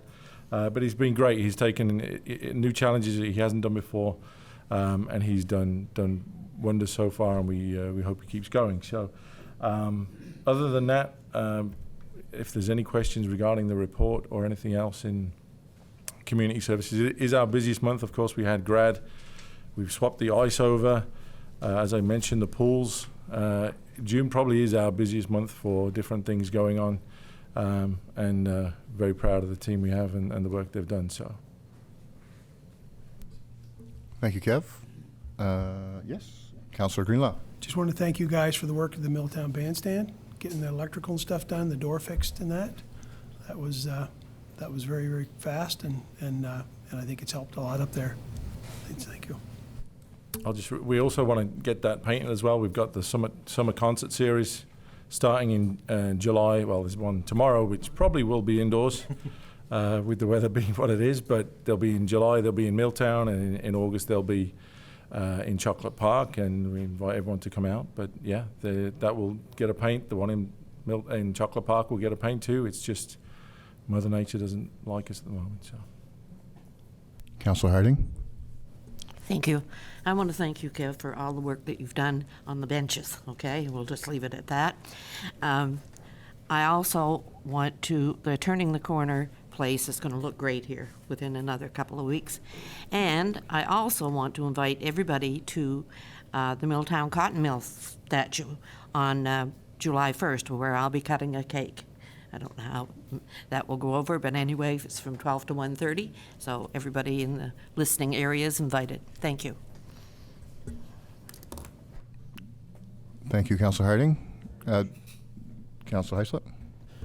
I don't want this meeting all to be about thank yous, but but you know, you do deserve it. But one thing I was thinking about was the mowing up there in the Milltown at the museum, and I appreciate that. And I also, what I really want to say was those posts that you see, Tim, on the, it's good to see those things and see the positive comments. Out of all the negativity that's going on, you see a few comments, way to go, and you know, working on the trail and everything. And it's needed down here too. It was really needed to be cleared away. So I appreciate those those posts because they're more positive, right? Thank you. Okay. Right. There's nothing more, right? You good? Kind of just with the chief putting the pictures up as well. I just wanted to mention we've got our Instagram account out there as well. We've been putting up kind of before and during and after photos of all the work that the horticultural team have done, and you know, with 70 plus hanging baskets and 68 flower beds, you don't realize the work they do until they show you a picture like that. And just, you know, there's a big shout out to because they're out hands and knees, you know, clearing flower beds and doing that stuff which you just don't notice. But yeah, with the chief putting his pictures on, he's raised the bar, so I had to just mention that. Oh, we got pictures coming next time. Yeah. I like pictures. Okay, thank you, Kev. And next up, we have the treasurer's report. You got pictures?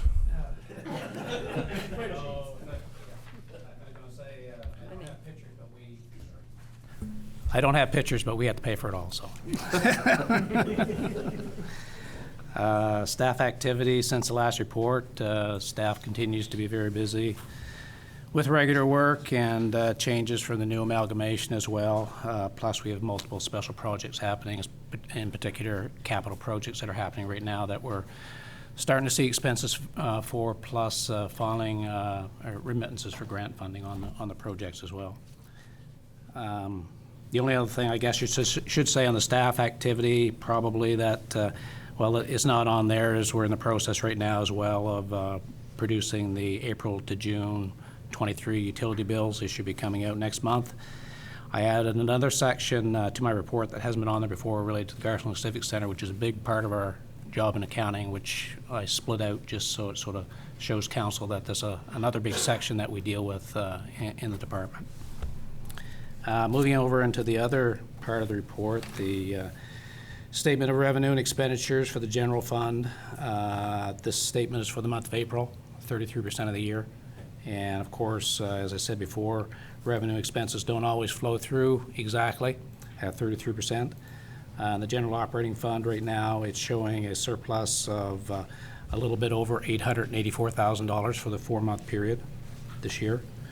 For the utility fund, the water and sewage operating fund is showing a surplus right now of about a little over $41,000. As far as the check register from the month of May, is showing expenditures of a little bit over $2.2 million for the month of May on it. Beyond that, that's all I have. If there's any questions. Councilor Greenlaw.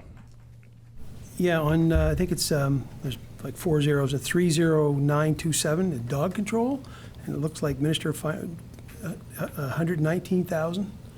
Maybe I misread it, but it looked kind of weird. Yeah. Do you know what page that is? No, I don't, just the number. So it would be 30927. 30927. Page 55. 255? 50, yeah, 55 and 250.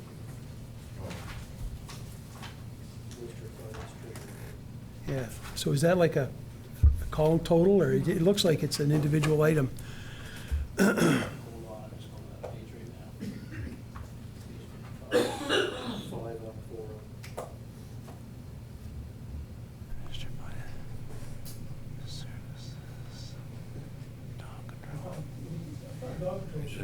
Yeah, I believe that one was there's a, just one second. Hold on, right here. I believe that's the quarterly bill that came in, and I believe it had, as a bill from the province for dog control, dog control services, waste collection, and there was something else as well. I think maybe that might have been on it. I can't recall right now. So that's a quarterly bill that we'll be getting. That would be the first one that we received. So more than just dog control then? Oh, yeah. Okay, yeah. Be good if we could put that in there so it doesn't look like we're paying. What it is, it starts with WAS. Jeff?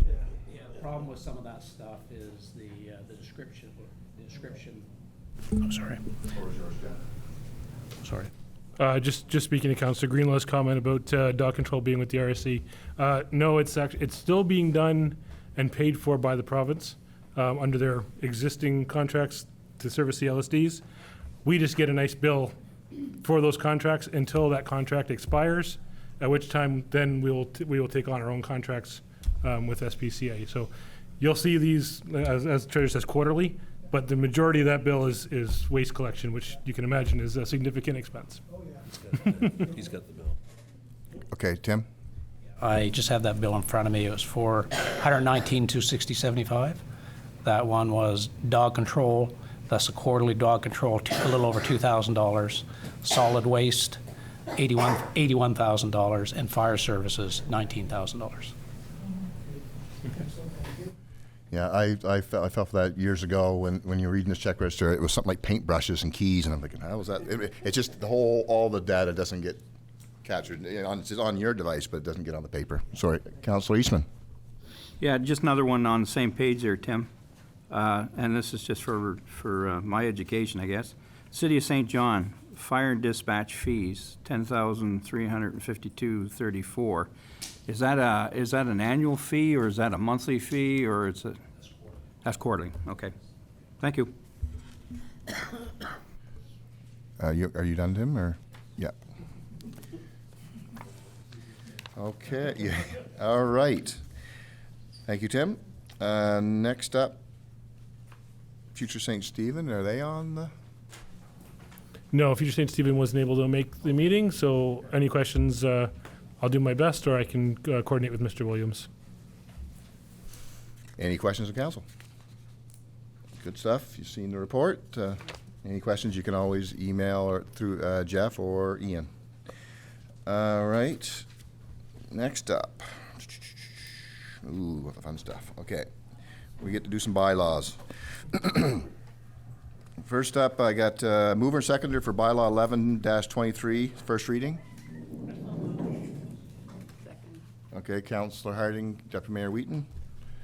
The bylaw, the 11-23, being a bylaw to repeal bylaw L-5, the former town of St. Stephen, be given its first reading.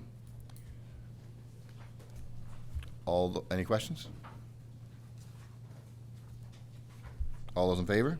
Aye. Any opposed? Motion carried. Thank you. Mover and seconder for bylaw 12-23, first reading. Councillor Eastman. Councillor Harding. Bylaw 12-23 being the bylaw for dangerous unsightly properties be given its first reading. Any questions? Councillor Greenlaw. This one here, I spoke to Alex about it a bit, and I understand that this is pretty much what's been in place in the rural areas just basically would have been enforced by the province. And I'm just a little concerned that this being adopted the way it is, and there really haven't been a whole lot of, I want to say, controls in the rural areas. And, you know, moving forward, how this might affect people that have farms, people that have, you know, things that might be seen under this as being unsightly or dangerous. If there's going to be so I'm wondering if we might be able to look at it and talk about it and maybe put some other information in it. I don't know. Alex might want to comment on that.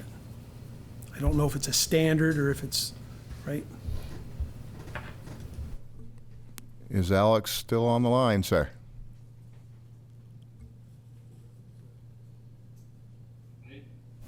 Yes, I can address a question that is being asked, but Jeff, if you could unmute on your end again.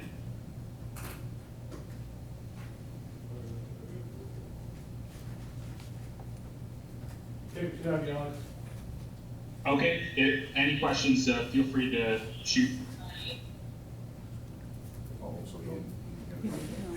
Did you get the question there, Alex? No, could you repeat it? Okay. Basically, it's just a matter of, you know, how the, how this bylaw will relate to an area where, as you and I both know, and I think you communicated with Councillor Greenlaw previously, some of the enforcement from our friends at the province has not been overly diligent in the application of these rules.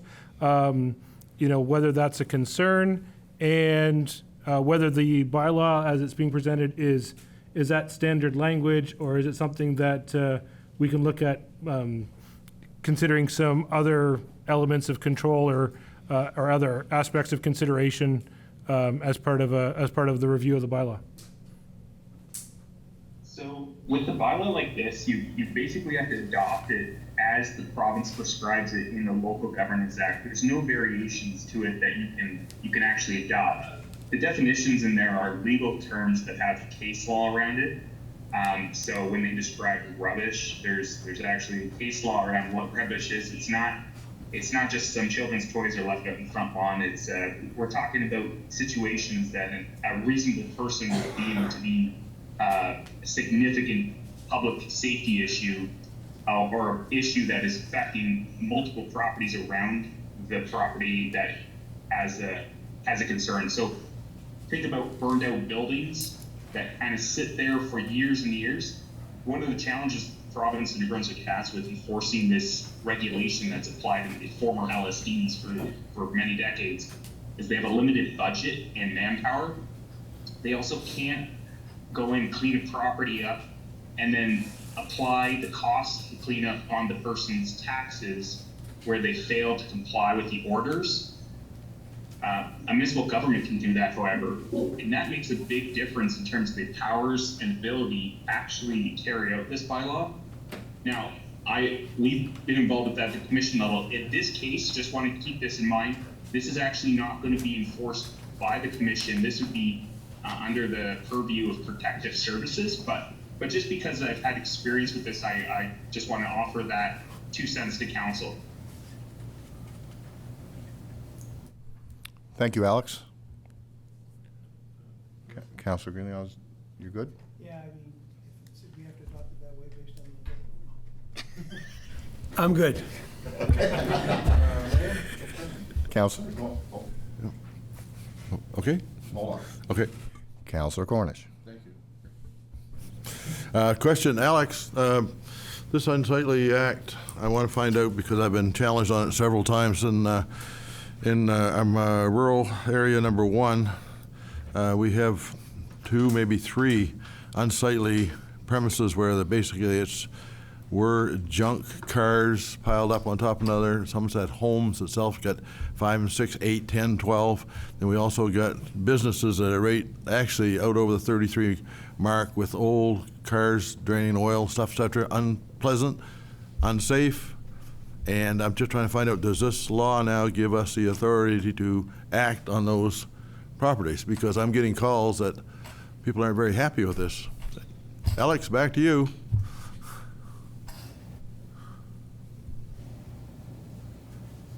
Did you catch the question there, Alex?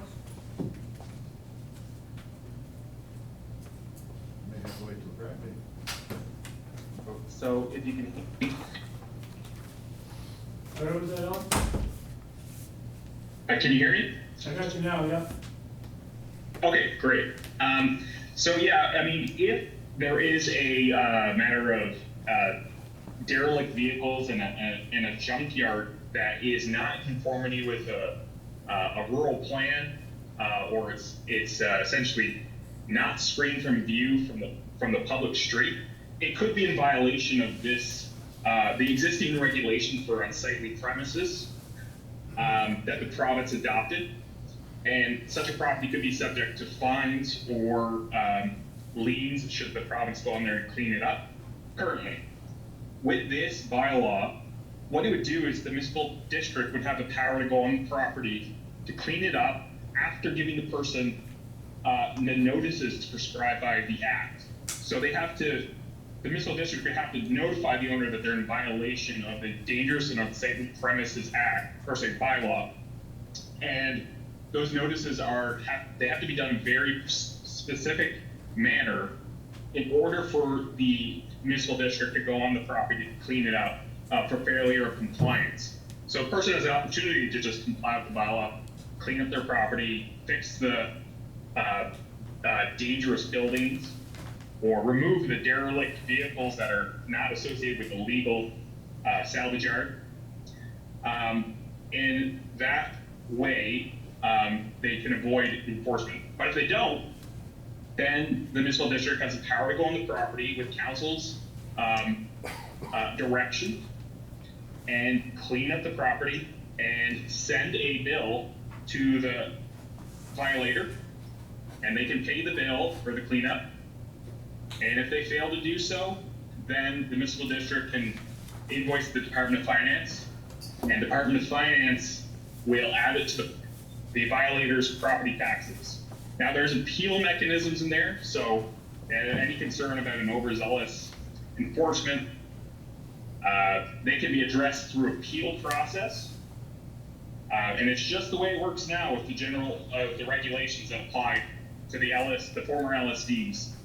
It's just that it's not used at a terrible amount due to lack of resources, as I said, at the provincial level to actually carry out all the enforcement that really is technically required now.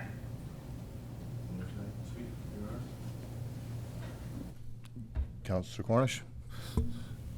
Just another question, Alex. We had talked prior earlier. Can you hear me okay? Okay, I'll get a little closer to the mic. Might help. I don't know. We had talked earlier this year about some of these situations for the junkyards being grandfathered before we took this over by the town. Is that gone now that we got this new bylaw in here? Is there junkyards that were built 20 years ago, they're still allowed to operate even though they are under this new bylaw of ours, unsightly, etc.? Okay, so I can answer that question. What grandfather refers to is zoning. So if you're dealing with something which is pre-existing, it exists before a rural plan is adopted or a municipal plan is adopted, to say that this is a commercial area and you have a residential use in that commercial area, well, then you can continue the residential use in the area despite the zoning change. The same thing with a salvage yard. Should it be something that existed before zoning, it can continue under the way the Community Planning Act works. There's no violation of zoning just because it was there before zoning came in. Dangerous and unsightly premises is not zoning, however, and it's a requirement across the province to not have derelict vehicles and structures on the property outside of a legal salvage yard, or in other cases, like a landfill or something, to have a bunch of rubbish on the property that's in a legal, like a construction demolition site, for example. So the dangerous and unsightly is different than zoning. There's no such thing as a grandfathered property under dangerous and unsightly premises. It applies retroactively and in future and has always applied to these properties. Thank you, Alex. Jeff? Just one thing I want to highlight, especially for new counselors. When we talk about the application of the tools in this bylaw, the big check and balance, and Alex mentioned it in passing, is council. You've seen in recent times, we've had to take down houses after a fire. That's an emergency circumstance. We have to do it for public safety. When we get into the formal, dangerous, and unsightly properties, and we do the many, many notices and all these other things, before we can go in and tear down the old barn that's collapsed and we think is a danger, we come back to this table and we ask you as council to say, yep, you guys are applying this fairly, or we agree with you, or we don't agree with you. We think that back shed in the middle of nowhere in the rural area doesn't threaten anybody because it's been, whatever. You guys say no, we stop. We pull off the enforcement, we're good. So there's always that check and balance against us either, over applying the rules because we can, versus, what's good and proper for the community. That's your guys' role. We always come to you for that. Like I said, the only time we don't is if it's literally pretty much almost always after a fire and the place is going to collapse if we leave it standing for a few days or something like that. So on that note, Jeff, could you explain to council how we should stay out of the process till we get to the decision that we have to make? Because there's a conflict there. We need to, because we're making that decision at the end. We can't be building it. So. Sure, Your Worship. So you'll experience this in your role as council on a number of fronts. And Alex will speak to it probably from his role to know it too. Anytime that the final decision is going to come before you as a board, if you get involved in the early process of, start sending emails to the CAO saying, I don't think you should be enforcing this, whatever, you've essentially disqualified yourself from sitting on that final decision because you have, at the very least, a perception of bias because you've already rendered a decision. So we always, as the mayor's asking me to do now, remind you, even if you don't agree with, the neighbors called you and said, I got this blah, blah, blah notice from Sean, he's being unreasonable. Just say, there's a process, trust the process. It'll end up at the council table and council will ultimately make the decision. The bureaucrats are doing what they have to do under the act to get it to the decision point. And the decision will rest with you folks. So that's the important part is if you can be shown to have interfered early, then you're going to hear advice from me saying, I've got documents that say you shouldn't sit on the final decision. And as representatives of the community, I think the community wants you sitting at that final decision as opposed to disqualifying yourself accidentally early. So that's the note. I think that's the note of caution you were asking for, Your Worship. Yeah, thank you. Whoa, hold on. You haven't talked in a while, Councilor Eastman. Yeah, Alex, does this apply to both businesses and residential or just residential? So this applies to all property in New Brunswick, and it's irrespective of zone. Okay. Good. Councilor Cornish? Just a question for Jeff, just for clarification. As a representative for our area, someone approaches us on a situation like this.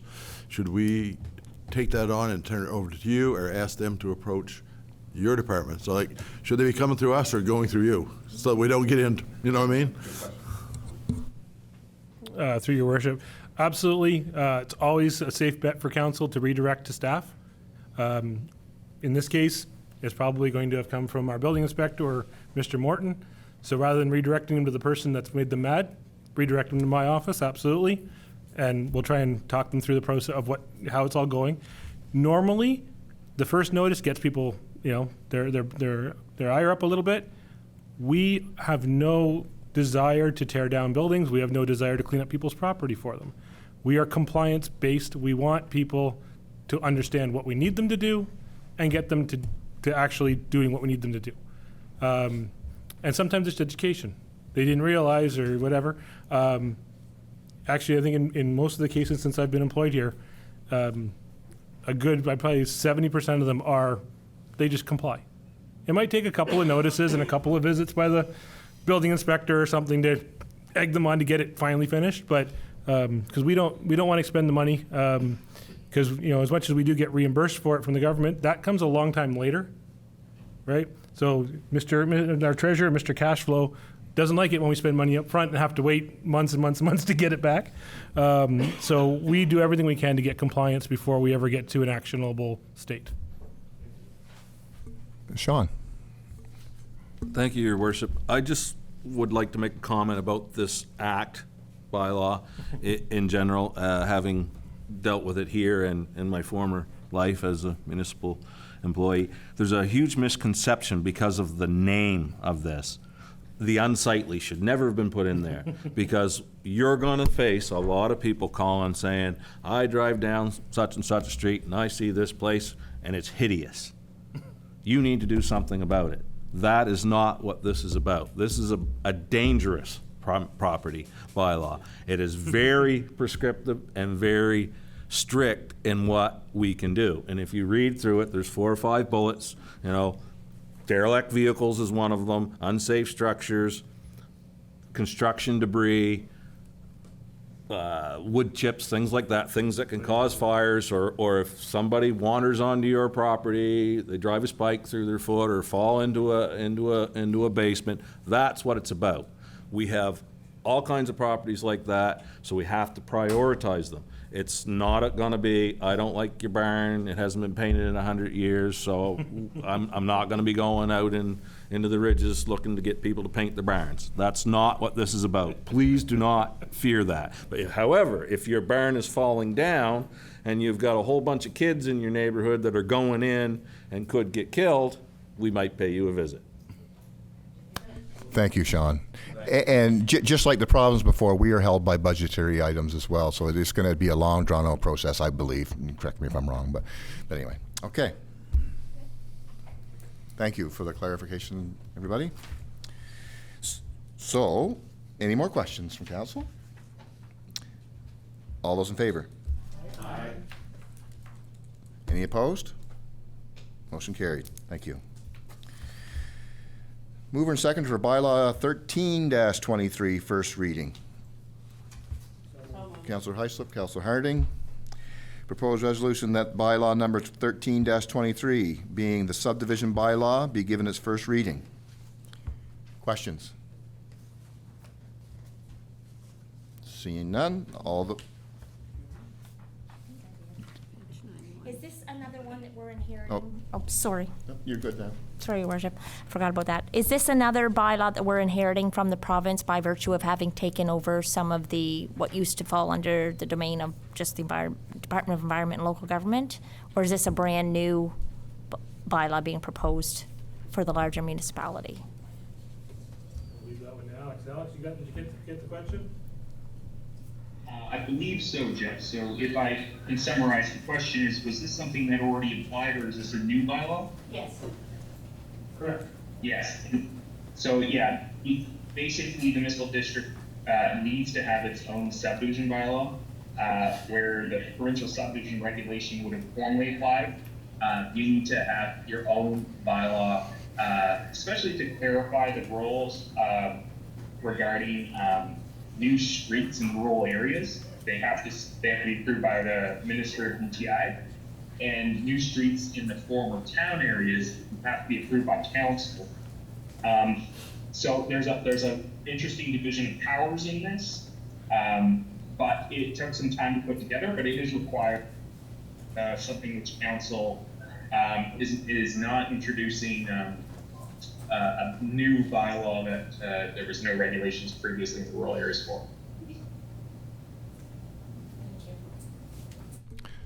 Thank you, Alex. Any more questions?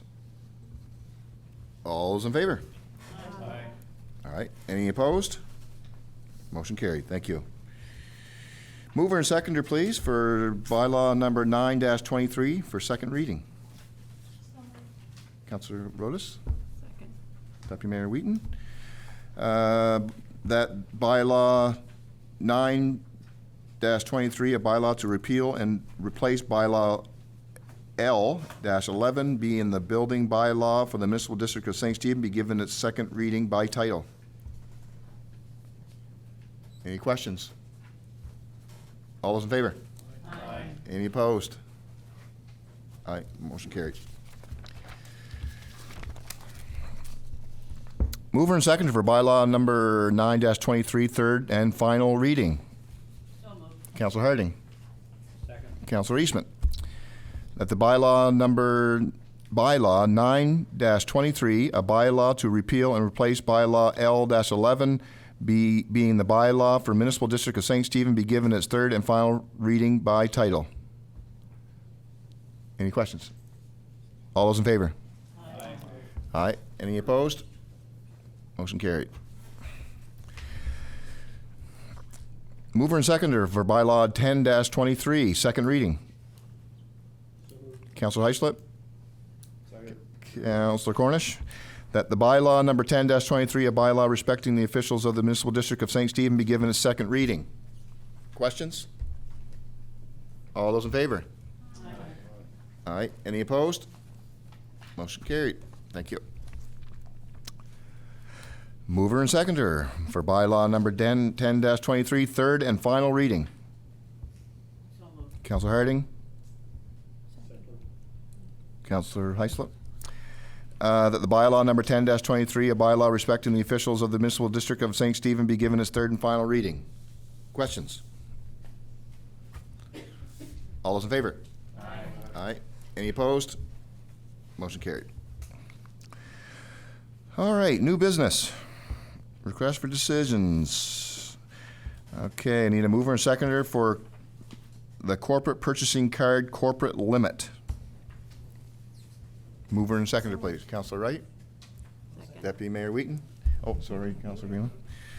That council for the municipal district of St. Stephen authorizes, okay, ignore that one word. Authorizes an increase in the total credit available through the Scotiabank Visa purchasing cards from $20,000 to $50,000, the sum of which is included in the Scotiabank borrowing authority limit as approved by council. Questions?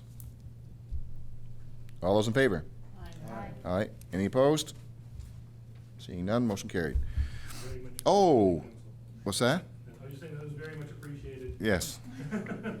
And I actually missed that resolution, so I should continue that, so my apologies. And that the Chief Administrative Officer and Treasurer jointly and hereby authorized and directed to manage and approve the allocation of the distribution of individual purchasing cards and, as required, for operational needs within the approved Scotiabank Visa limit as approved. So, question? Yeah. You've got from 20 to 40,000 up top here, but you're down in your executive summary, you get down to 50,000.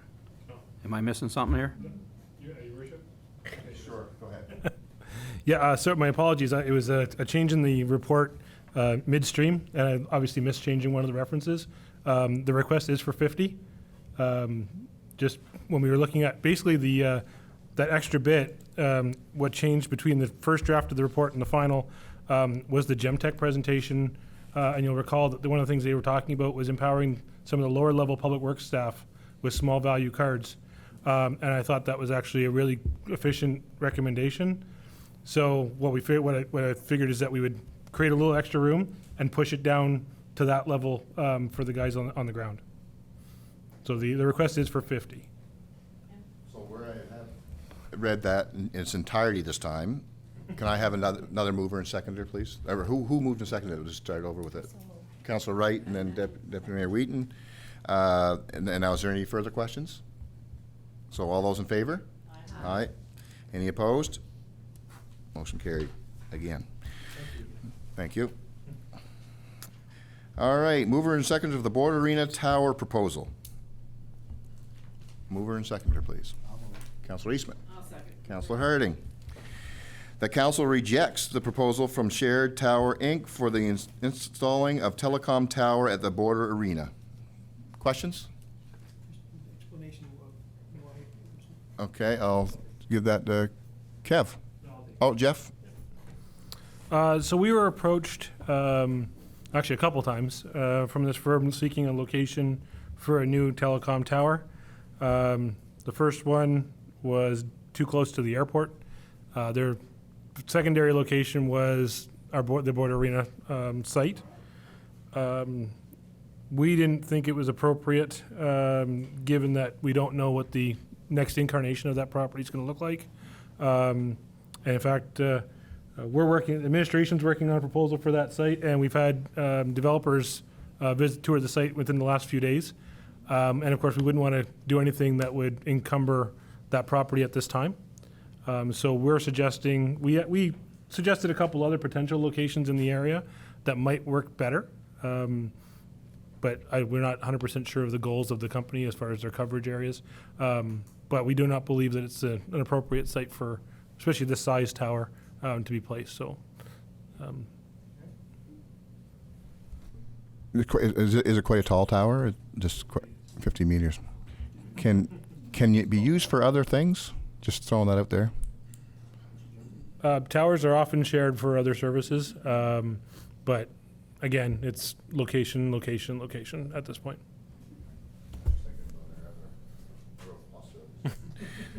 All right. So, any further questions? All right. All those in favor? Aye. Any opposed? Motion carried. Thank you, Council. Mover and seconder for community safety options.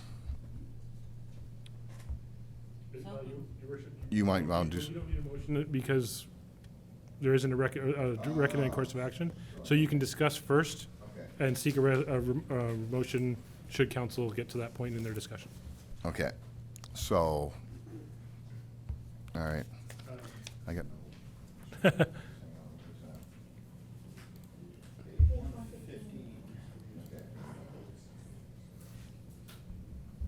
So if you want, Your Worship, I can speak to the report a little bit.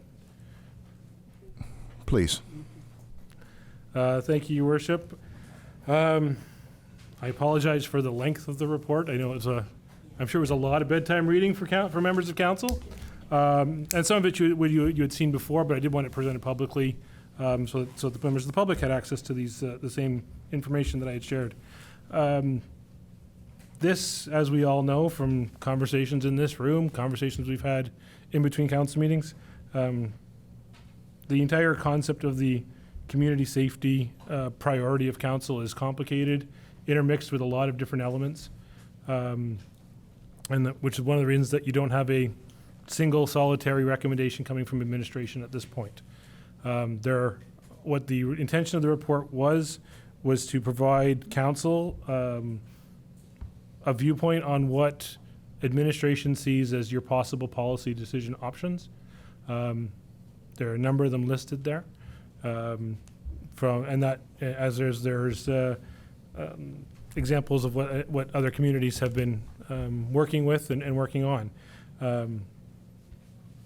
I think we've heard in this room there's a desire for action, and rightly so. It's just we need to determine the form of that action. During the recess, I was speaking with Mayor McEachran and Deputy Mayor Wheaton about this report. And one of the things that I said to them is we're not always big committee people, but this may be a spot where a committee is appropriate. We see the interest from the public in these issues. We see members of the public who are expressing a desire to be part of the solution. And establishing a committee with the terms of reference that would be, if you go this route, would be drafted and presented at committee of the whole in a couple weeks, might be the option to allow the community to, instead of being the voice of frustration, but become part of the voice of the solution.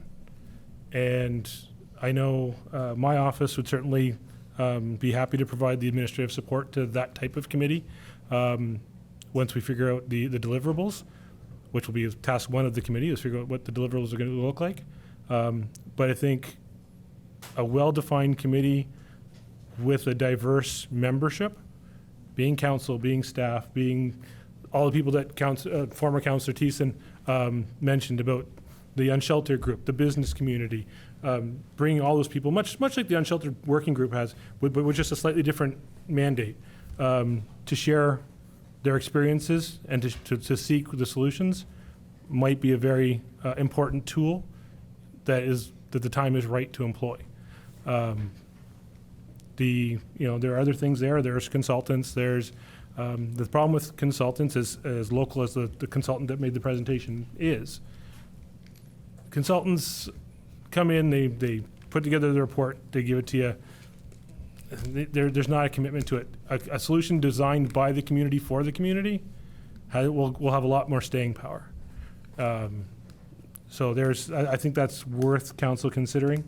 Other elements like enhanced enforcement, municipal enforcement, which is something that I am intrigued by the concept of and would like to explore further, could be part of the tools that the committee is evaluating and providing recommendation back to this table. I'm happy to do whatever council wishes, if it's the consultant route, if it's the committee, if it's some combination of tools.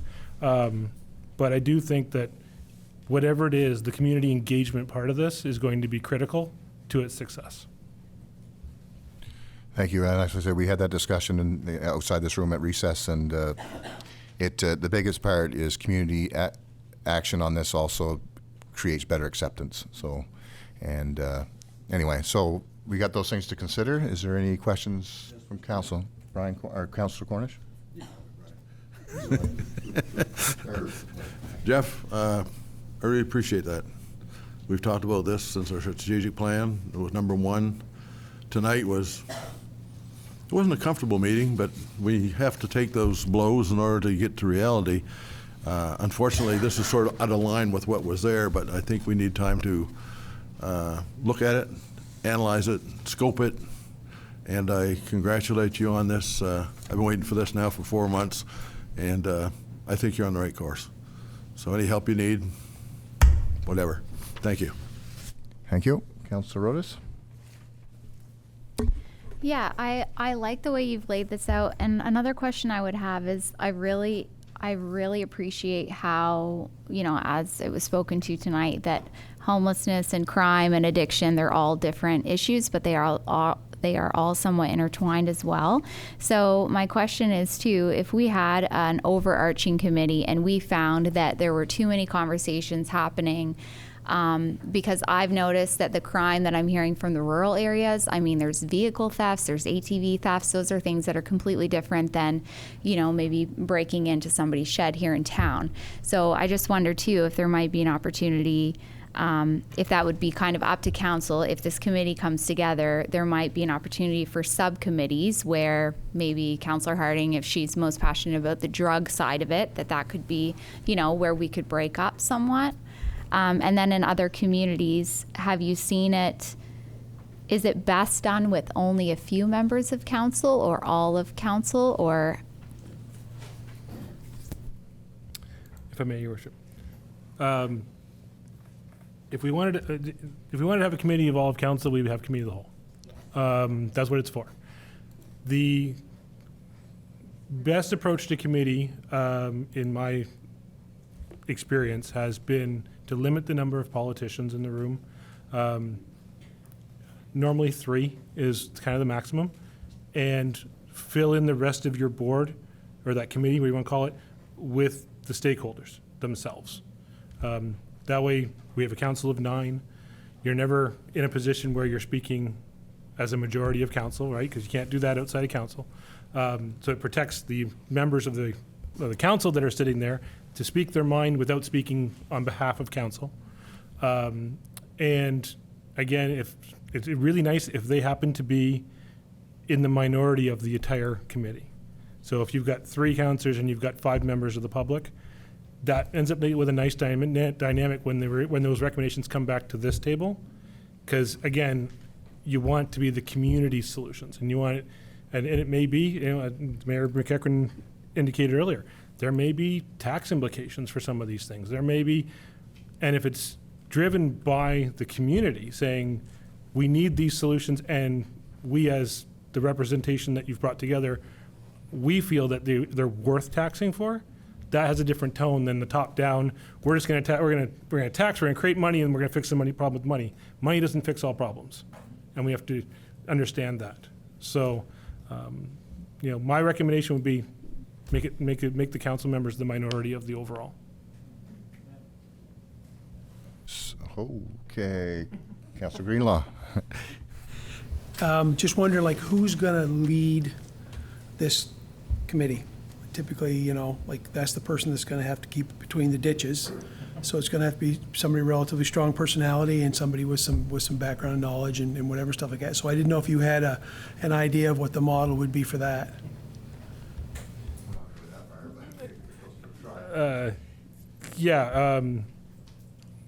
That will, I think that when we do the terms of reference for the committee, and we bring that to committee of the whole, council will be able to see the duties of the chair and laid out in the terms of reference.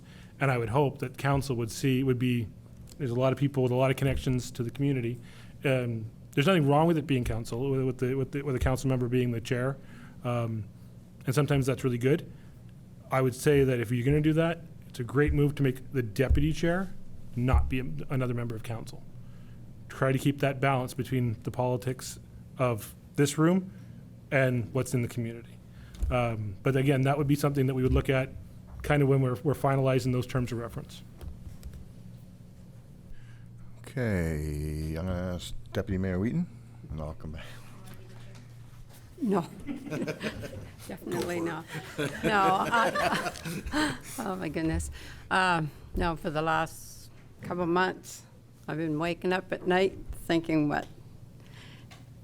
how we can solve this. And everywhere I go, you get people with opinion on how to, and I'd say, well, what do you think the solution is? And anyway, I think this is a great idea. And the other night, Joyce and I went to St. George to watch a presentation on Neighborhood Watch, right? It was led with an RCMP officer, but, everybody got a chance to give their opinion on things. So I think, like here, you bring people here, and it's kind of limited as to what they can say. Some of the comments are pretty out there, but they got made and so on.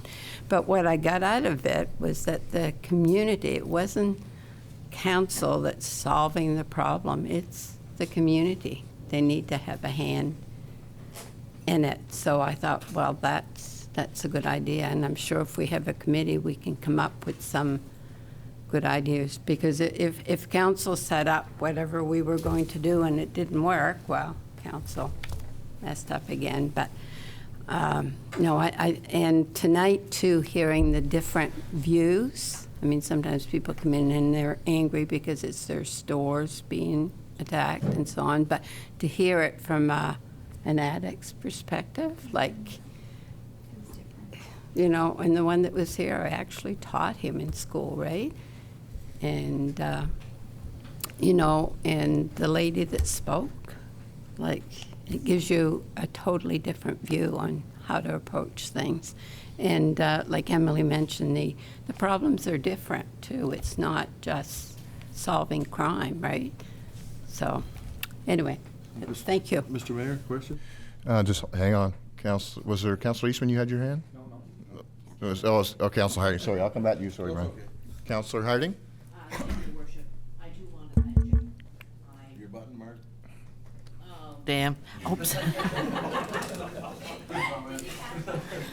I do want to thank Jeff for all the work that he's put into this. And before we leave here tonight, I'm hoping that, no, not a committee, but I'm hoping that we come up with something, because people are not happy.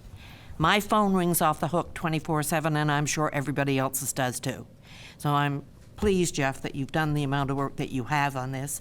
And I can see from your comments that you don't want too many politicians on this committee, and I think you're absolutely correct.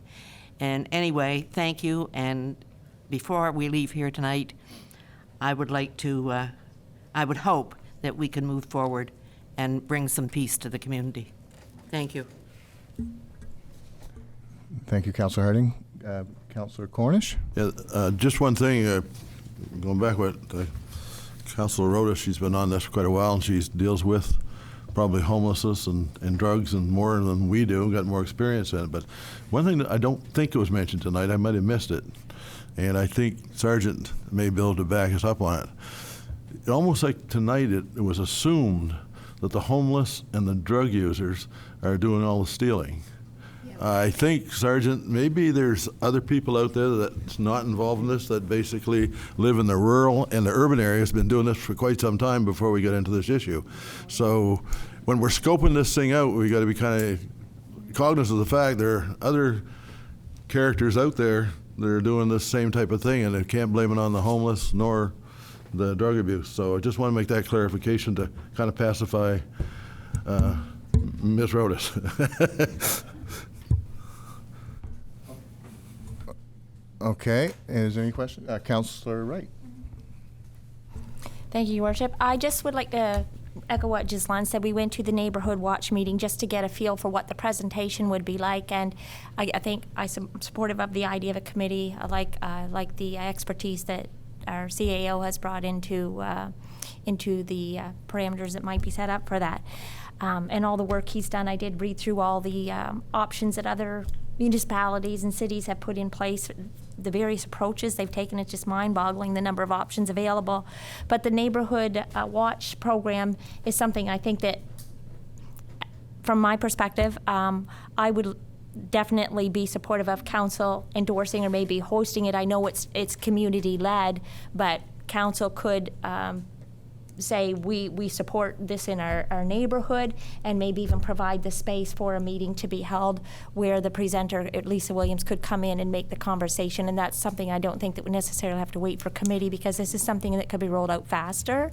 And I, for one, would be more than happy to see a presentation like that come and be endorsed by council, if not an activity of council, but endorsed by it. Thank you. Yeah, I mean, I was just because we had to think about, we're in the process of thinking about adopting this committee. We can still be active, and it, that also, whatever that committee comes up with, in the end, it's just like everything else. It has to be approved by us at the end. So, but we're going to take it from the committee I think this is good, because what you just said, Marg, a few minutes ago, we're getting all kinds of phone calls. We don't have any answers. But at least you have 6 items on here that you can mention that we're going to be working on, focused on, scoping, whatever. When they call now, we can say, it's in the mill. But now, up until tonight, we didn't have much to say. Thank you very much. That's all I want to say to the councilors. Yeah. Well, there was a lot going on still. I mean, anyways, but you're right. We got to get. Oh, sorry, Councilor Rodas. I'm thinking one thing I noticed, like when I was sitting on the Unsheltered committee, I thought it was great because even in homelessness, there's like different sections of that. So there are people who are seeking recovery. There are people who don't have addiction who are homeless, who are just seeking housing. And then there are others who are choosing to live rough. They're not changing that lifestyle, but require a dry tent and dry blankets and things like that. So what happened within that group, which was interesting, is there was a social response team who was focused on like warm socks and mitts and gathering community, volunteers or items to help those people. But then there were different sections that were more focused on like housing. If we're going to look at housing, that's a completely separate issue. Building affordable housing is very different than providing socks. So that's what I'm most excited for, is I think that if there is an overarching committee, you're going to have great people around the table. You might have somebody who's a retired community member who says, I'm willing to lead the neighborhood watch. And then that wouldn't have to be a focus of the larger committee, but they could break off into their own subcommittee and then do somewhat of a monthly kind of report back to the bigger one and say, here's what we're finding with neighborhood watch, or here's what we're finding with homelessness. And it is really fantastic. And I do want to thank Jeff, because he does have wonderful connections. And I know he's put a lot of research into this, and it's great that he has some connections in BC as well, because they they experience a significant amount of homelessness and crime.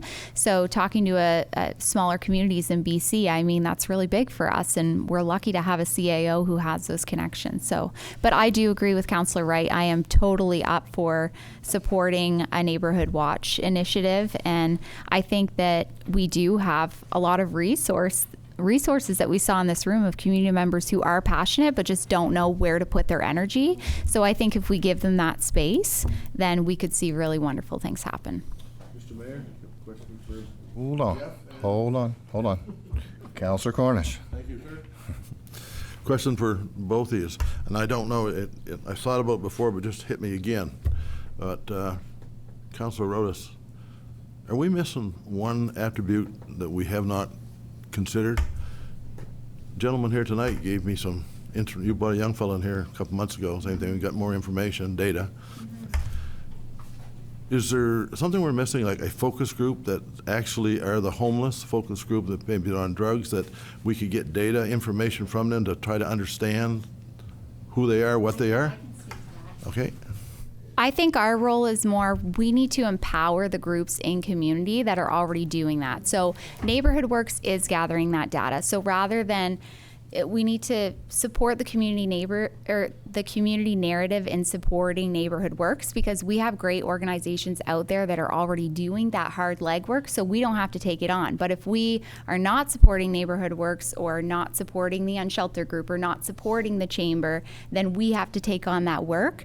But there's a lot of opportunity, I think, for us to just empower those groups that are already doing that. And I mean, if Neighborhood Works already has a connection to the unsheltered population, then we can seek the data from them and say, hey, come have a seat at the table, tell us what you're seeing. Now, Amanda tonight, what's so fantastic about her, that's one outreach worker. Think about how significant all of those outcomes were from one outreach worker. So imagine what our community would look like if we had 10 outreach workers, right? But even speaking with her privately, she told me since the warming center has closed, it's been really challenging for her to find people, and they've dispersed all out. And she has seen a rise in substance use, and seen a rise in mental health crises, and seen a rise in theft, because they're no longer connected to those people. So we just need to empower the organizations that are currently in our community, and kind of encourage a better narrative from our community, in the sense that they're doing some of the hard legwork, so we should support them in that. Good, thank you. Okay, I think we're getting into a little bit of committee discussion that we're trying to build. Okay, but anyway, just a reminder, please speak through the mayor so I can get the cameras. We got a whole system's going to work together. So anyway, are we good? Yeah. All right. So yeah. And I'll look to my deputy here too, because Protective Services here. My general sense from the group is to go ahead and draft the terms of reference for a committee. I think my Director of Protective Services can work with, in his role as RCMP liaison, on a neighborhood watch session here at the GCC, which we would host. Is there any other immediate takeaways that you would, again, we got a lot of committee talk, which let's design it first and let people do the work, but those seem to be the two big ones, right? Like to move quickly. I got one, actually. As we're doing this, I'd like to see us communicate that. Not everyone's seeing our meeting tonight, so maybe a communication of where we're heading. You know, something like that. Anyway, but yeah, I know. Yeah, later in the agenda. Yeah. Councilor Otis? I also would love it, Jeff. I think that you have a good idea about some individuals in community who could make an excellent chair and who have a kind of a generalized perspective. I would love to see the chair be a community member, or somebody who has a decent understanding of a lot of the different aspects at hand. But I just, in terms of the chair, would it be possible for Jeff to do some research on who might be a good community lead, and then bring back some names to us? And just because it's going to take a very strong individual, as Councillor Greenlaw said, to manage all of those different perspectives around the table. Jeff? Thank you, Your Worship. what I might recommend is my senior management team will have a chat internally. But I would also strongly encourage councillors to don't be shy. You know how to get in touch with me. If there's a name that's kind of in the back of your brain, send it to me. And we'll talk about it internally, what we know, if we know the person. Otherwise, we might call you back and say, okay, give us a synopsis of what you think, and we can kind of start doing some of that, broiling it up for you a little bit. It's not going to be, we're not going to appoint the person. It's council committee. Council's going to make that decision. But speaking to the heavy legwork, we're happy to take that on. So, I usually tell you not to fill my inbox. Fill my inbox with ideas. Councillor Wright? Thank you, Your Worship. I was just going to say that there were several people in the room who spoke tonight that were very experienced, both from the enforcement side, from the lived experience side, and very passionate as well. And so you just never know what might have come out from tonight. We might find some leaders or chair among the group from here tonight once they know what we're doing. So it's great. Thank you. Thank you. Do we need to make a vote?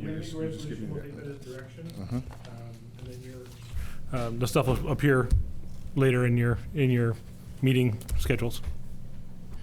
Thank you, Jeff, and team, and council. That was well done. And the community that got us there. Yeah. All right. Whew. Next, I need a mover and seconder for the Strategic Priority Staff Capacity Review. Councilor Wright. Councilor Otis. That council authorized the immediate recruitment of an executive assistant and administrative assistant, and that council direct administration to include the positions of communication officer and manager of technical services in the 2024 budget. Questions? All those in favor? Oh, questions? Yeah. So you're going to go into an immediate recruitment, but we don't have we haven't talked about the funds yet before the budget. I think I got this, but anyway, I might mess it up. Jeff, go ahead. I know you're going to hire two, and then we're going to wait and approve the budget, but go ahead. So maybe. Thank you, Your Worship. So the intention would be, as you were starting to allude to, the obviously the two admin people being recruited quickly. In truth, we're looking at, by the time we get them recruited and in, those two positions will cost us less than one because it'll just be the end of the year in the current year budget. We've talked in closed sessions about strategies around salary. We can do that again if council needs a reminder on that, about where there may be some extra funds budgeted into the budget for this year. But the impact there would be relatively minimal. The big cost would be 2024, obviously.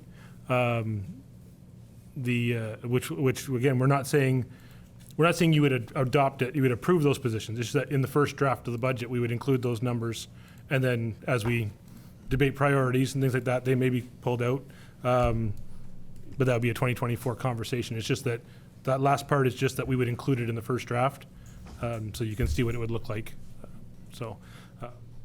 And it takes time to build it too, so that time is going to go and will be in 2024. But yeah, and you, Councilor. Yeah, just to redirect. I've read the whole package, and I agree. We definitely need, since we've collectively all come together, we definitely need some more help on the admin side.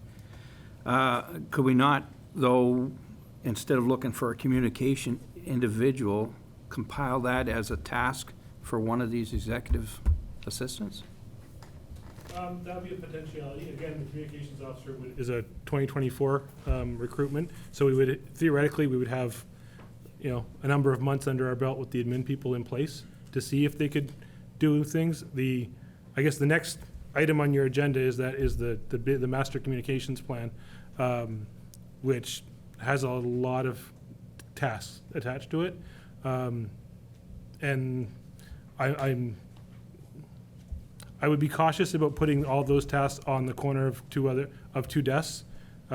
Communications, we've heard it in this room. It's critical to what we do, and we do it off the corner of a desk now, off the corner of several desks now.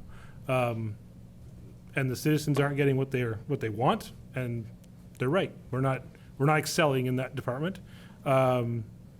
So to put it on the corner of two different desks, I don't think serves the purpose that we're looking, the ultimate goal.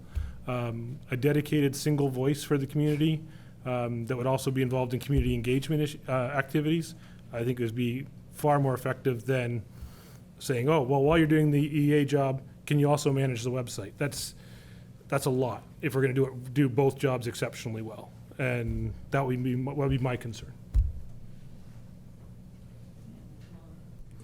Okay. Councillor Greenlaw. So for this year, you figure there is enough room in the budget to, facilitate the two that you want to do this year.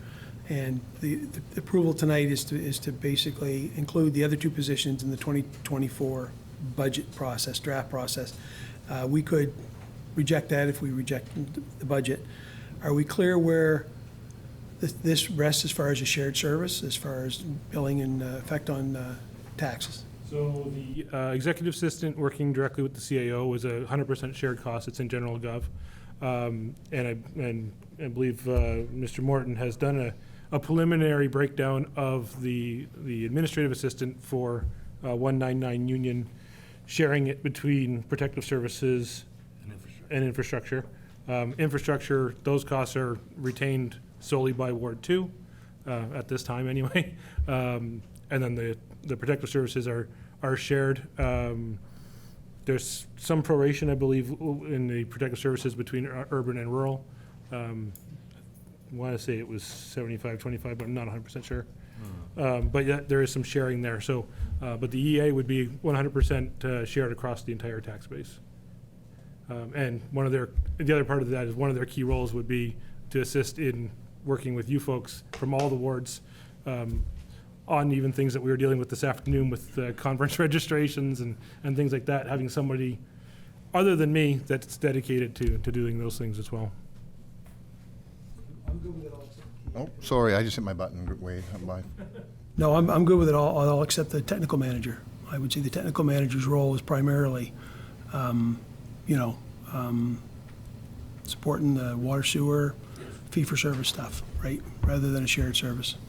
Yes, that would be Okay. That would be what's that? Urban, we'll call it urban tax rate. Absolutely. Yes, good catch. Okay.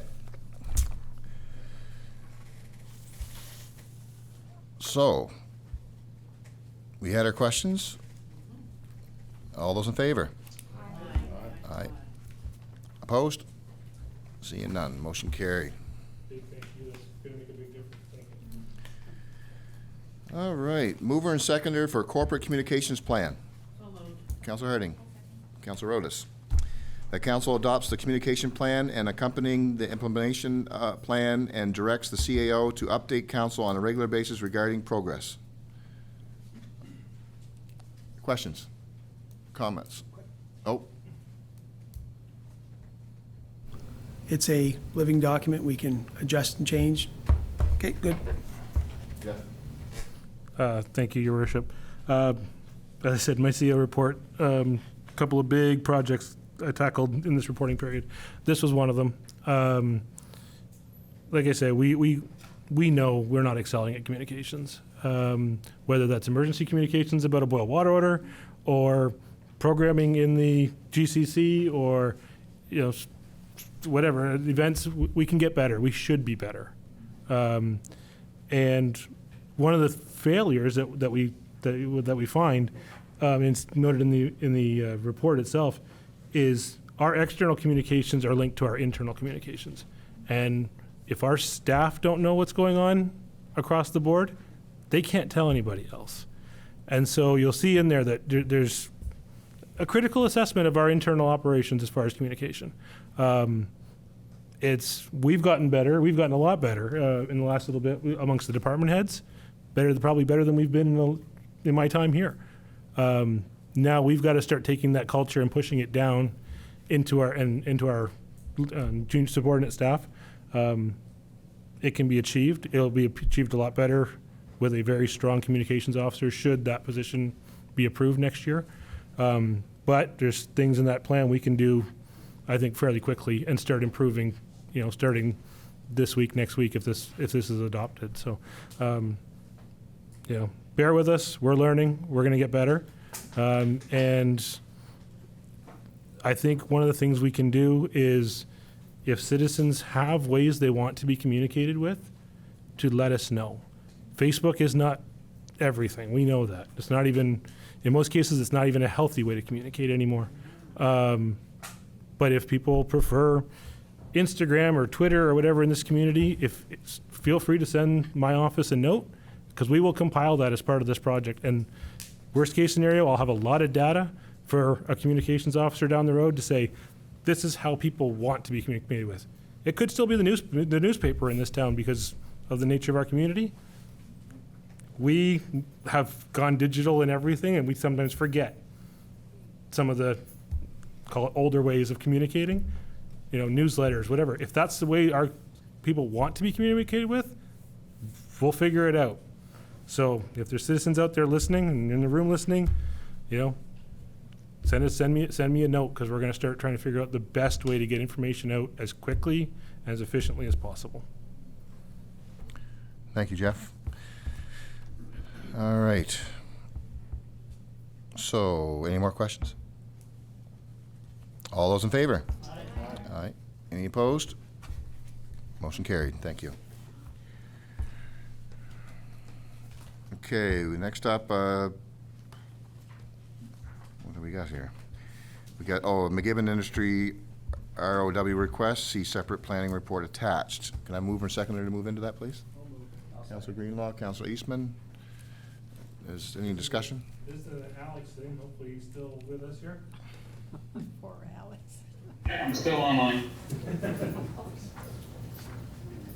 you want to do the summary of the McGibbon request? Sure thing. So what this is a request to the Municipal District Council to encumber property which the Municipal District owns with a right-of-way, a 10-meter wide right-of-way benefiting a private landholder who has property around the water tower on Pleasant Ave. So this property, which is a large property, as mentioned in the report, more than 10 hectares, it is accessed by a very narrow strip of land beside a single-family dwelling. The narrow strip of land is enough frontage to be considered a building lot, over 12 meters. But in the view of the owner, Mr. McGibbon, he felt that it would be it would negatively affect the house that's next door to his adjacent property, neighbor to his property, should he put a driveway right next to their home. So he's seeking permission from council to encumber municipal district land with a 10-meter wide right-of-way for perpetuity over that property that the municipal district owns, so that he can have his driveway further away from his neighbor's house, so it doesn't have to go right next to their the wall of their house, essentially, because the house there is quite close to his property line, but he doesn't wish to have a driveway so close to their house. So he's kind of looking to be neighborly, and we had originally had a request from Mr. McGibbon last year for a 20-meter wide right-of-way, but I discussed this with the CAO, and I raised a concern that that's going to be too much of an encumbrance on the municipal district's property in terms of if there's ever a future use for the frontage, be it finding a developer for housing or something like that, you really don't want to have a 20-meter wide right-of-way. So I have talked to the CAO, and we encouraged Mr. McGibbon to come back with a different request. So they toned down the request. So trying to find a bit of a compromise between what his original intent was to respect his neighbor, but also to not encumber the municipal district's property excessively to accomplish his goal. So that's what it is in a nutshell. If there's any questions, I'm here to answer. Thank you, Alex. It just goes to show you stop and listen for a little while longer, you get your answer before I even had to answer. So you answered my question before I had to ask it. So thank you. Is there any other questions? Seeing none. Okay. Oh, sorry. Did you have your hand up? No. Oh, okay. Oh, Councillor Heisler. So Alex, this is it going to be using any current infrastructure from the town? Like there's a road that's already there now that goes up to the tower. Is he going to be using that, or is he constructing his own right beside it? That's right. The 10-meter wide right-of-way doesn't take in the current driveway, which exists up to the water tower. So he would be constructing his own driveway. The problem of giving, as I said, the 20-meter wide right-of-way, in my view at least, and council could decide otherwise, they could give him the 20 meters as he originally requested. But giving that over means you cannot use that portion of the property forever. Unless you got him to give up the easement or a future heir or assign of his property in the future. Essentially, you're deciding not to use this portion of the property forever to help him accomplish a neighborly goal. But the convenience of him using your driveway comes with a cost.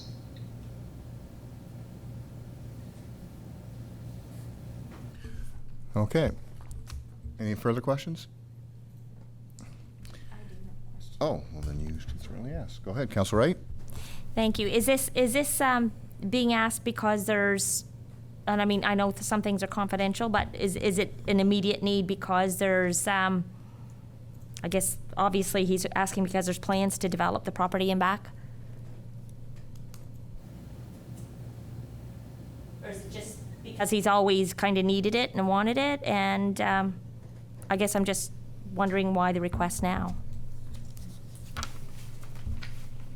Yeah, I can't answer specific questions about people's development intents that they talk with planning staff about. That's confidential, and we don't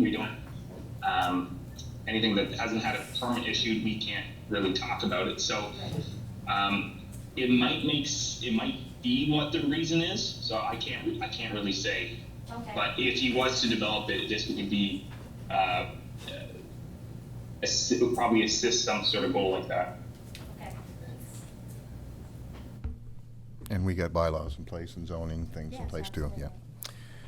All right. All right, so the council approved the easement, or do I gotta move back in again or no? No. The council approved the easement, a 10-meter right-of-way as proposed. Any questions? Further questions? All those in favor? Aye. Aye. Any opposed? Seeing none, thank you.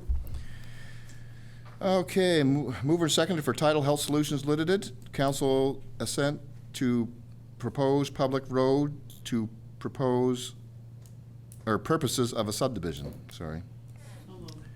Councilor Harding? Second. Deputy Mayor Wheaton, sorry.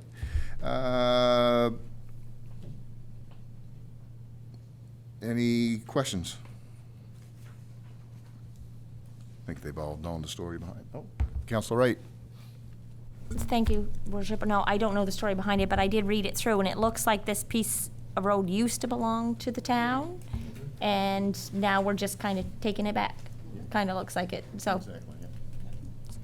Pretty much what it is? Okay. Exactly. Any further questions? All right. The council assent to the public street as shown on Plan Title Health Solutions Limited Subdivision 2022-01. Any further questions? All those in favor? Aye. Any opposed? Aye, motion carried. Mover and seconder for the Housing Accelerator Fund initial proposal. Councilor Eastman, Councilor Greenlaw.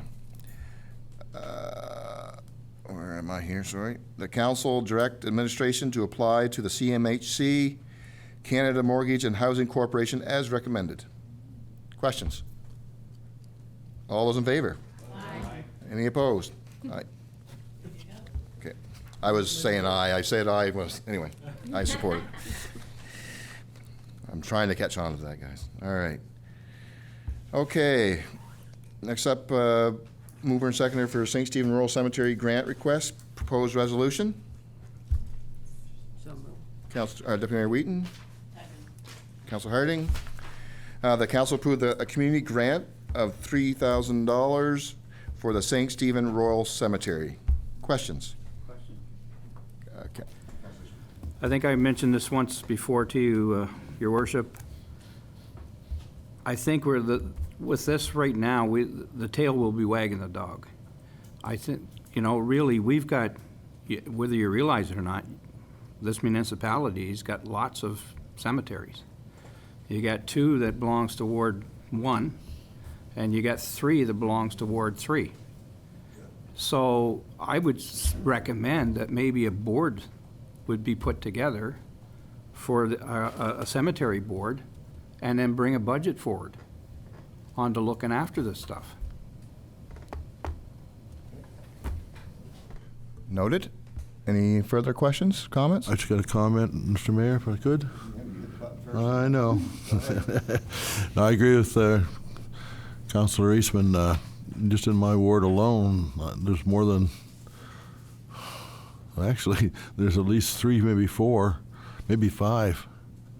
And I think he's on the right path. I think we got to think about this one just a little bit stronger, because I'm thinking that it's going to be more requests for funding. So we got to look at it and see what we really have, we're taking on. So I think you're right, Councillor. That's all I want to say to that one.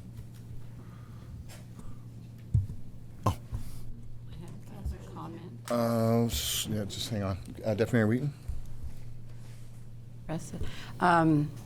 Remember at the first of the year, we did make donations to different community things. Was the cemetery not included then? Remember? No. And we've done it every year, right? Yeah. Okay. No, that's all. Thank you. And we have supported a rural cemetery in the past, too, the Catholic one. Yeah. Councilor Greenlaw.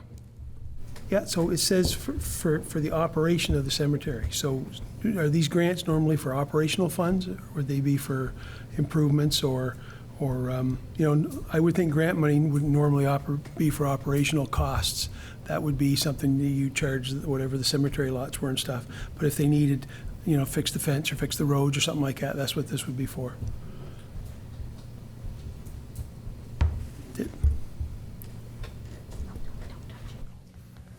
Thank you, Your Worship.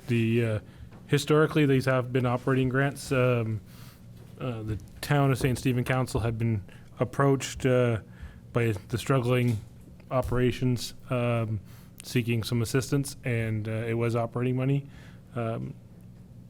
I think, I believe as Councilor Eastman said, talked about with the expanded boundaries and new locations potentially that are out there. It may be wise for council to table this request until a full analysis of all cemetery locations within the MD boundaries is done, to figure out what the potential liability or requests that may come in based on this kind of precedent would be for the MD. We are in a new era. Definitely get what I was literally thinking the same things, and didn't. So, and I think we do got to be careful. Actually, I know that we've got tied into some of these donations because of extreme weather conditions that have happened in the past. In-kind work that we've done, which that's a different story when we can get in-kind when people are available. But so I would say we do table, or I'll ask for a mover and seconder on tabling this request. Question, Mayor, please. I know. Jeff, would you be willing to basically collect all those number of cemeteries? Because we really don't know. Could you make arrangements before our next meeting, after we table this, to find out where they are, please? I'd rather spend $3,000 right now than do that. Anyway, so. Well, it's pretty hard to make decisions unless you know what you're talking about. Sorry. How about we just vote it down? Simple as that, folks. And then we'll venture down that road as we move forward, if that's the will of council. Your Worship. Councillor Heislip. I know when we discussed it, when we had the committees before developed and this came up, remember we spoke about this, and once you set precedents with one, how are you going to say yes to one cemetery and another one in Oak Bay or something approaches you and wants $3,000 because they're struggling as well, right? So, I'd caution to do that, but I don't know if tabling it for now, it might, I don't know. It's up to the will of council, I guess, but I'd like to see it tabled and revisit it, but maybe we can spread it out to 1,000, or whatever the needs are, but we don't know those needs yet. I know, and we're gonna find out. No reason why councilors can't go in their own wards and find out what the cemeteries are. Good idea. All right, so, yeah, I like a mover and seconder to table this request, please. Councillor Harding, Councillor Leisman, that, well, I just said it, council table this request. So there's no more questions? All those in favor? Aye. Aye. Any opposed? Oh, geez, no opposed. Okay. Thank you, and thank you, Councillor Eastman, for your concerns. All right, mover and seconder to accept the council reports. Councillor Eastman, Councillor Greenlaw. Any questions on the council reports? All those in favor? Aye. Any opposed? Reports accepted. Thank you. Motion to adjourn. I love that. That's my favorite part of the evening, by the way. No, that's a smile on your face is the best part of that. All right, all in favor? Dennis Blair used to have that whole one.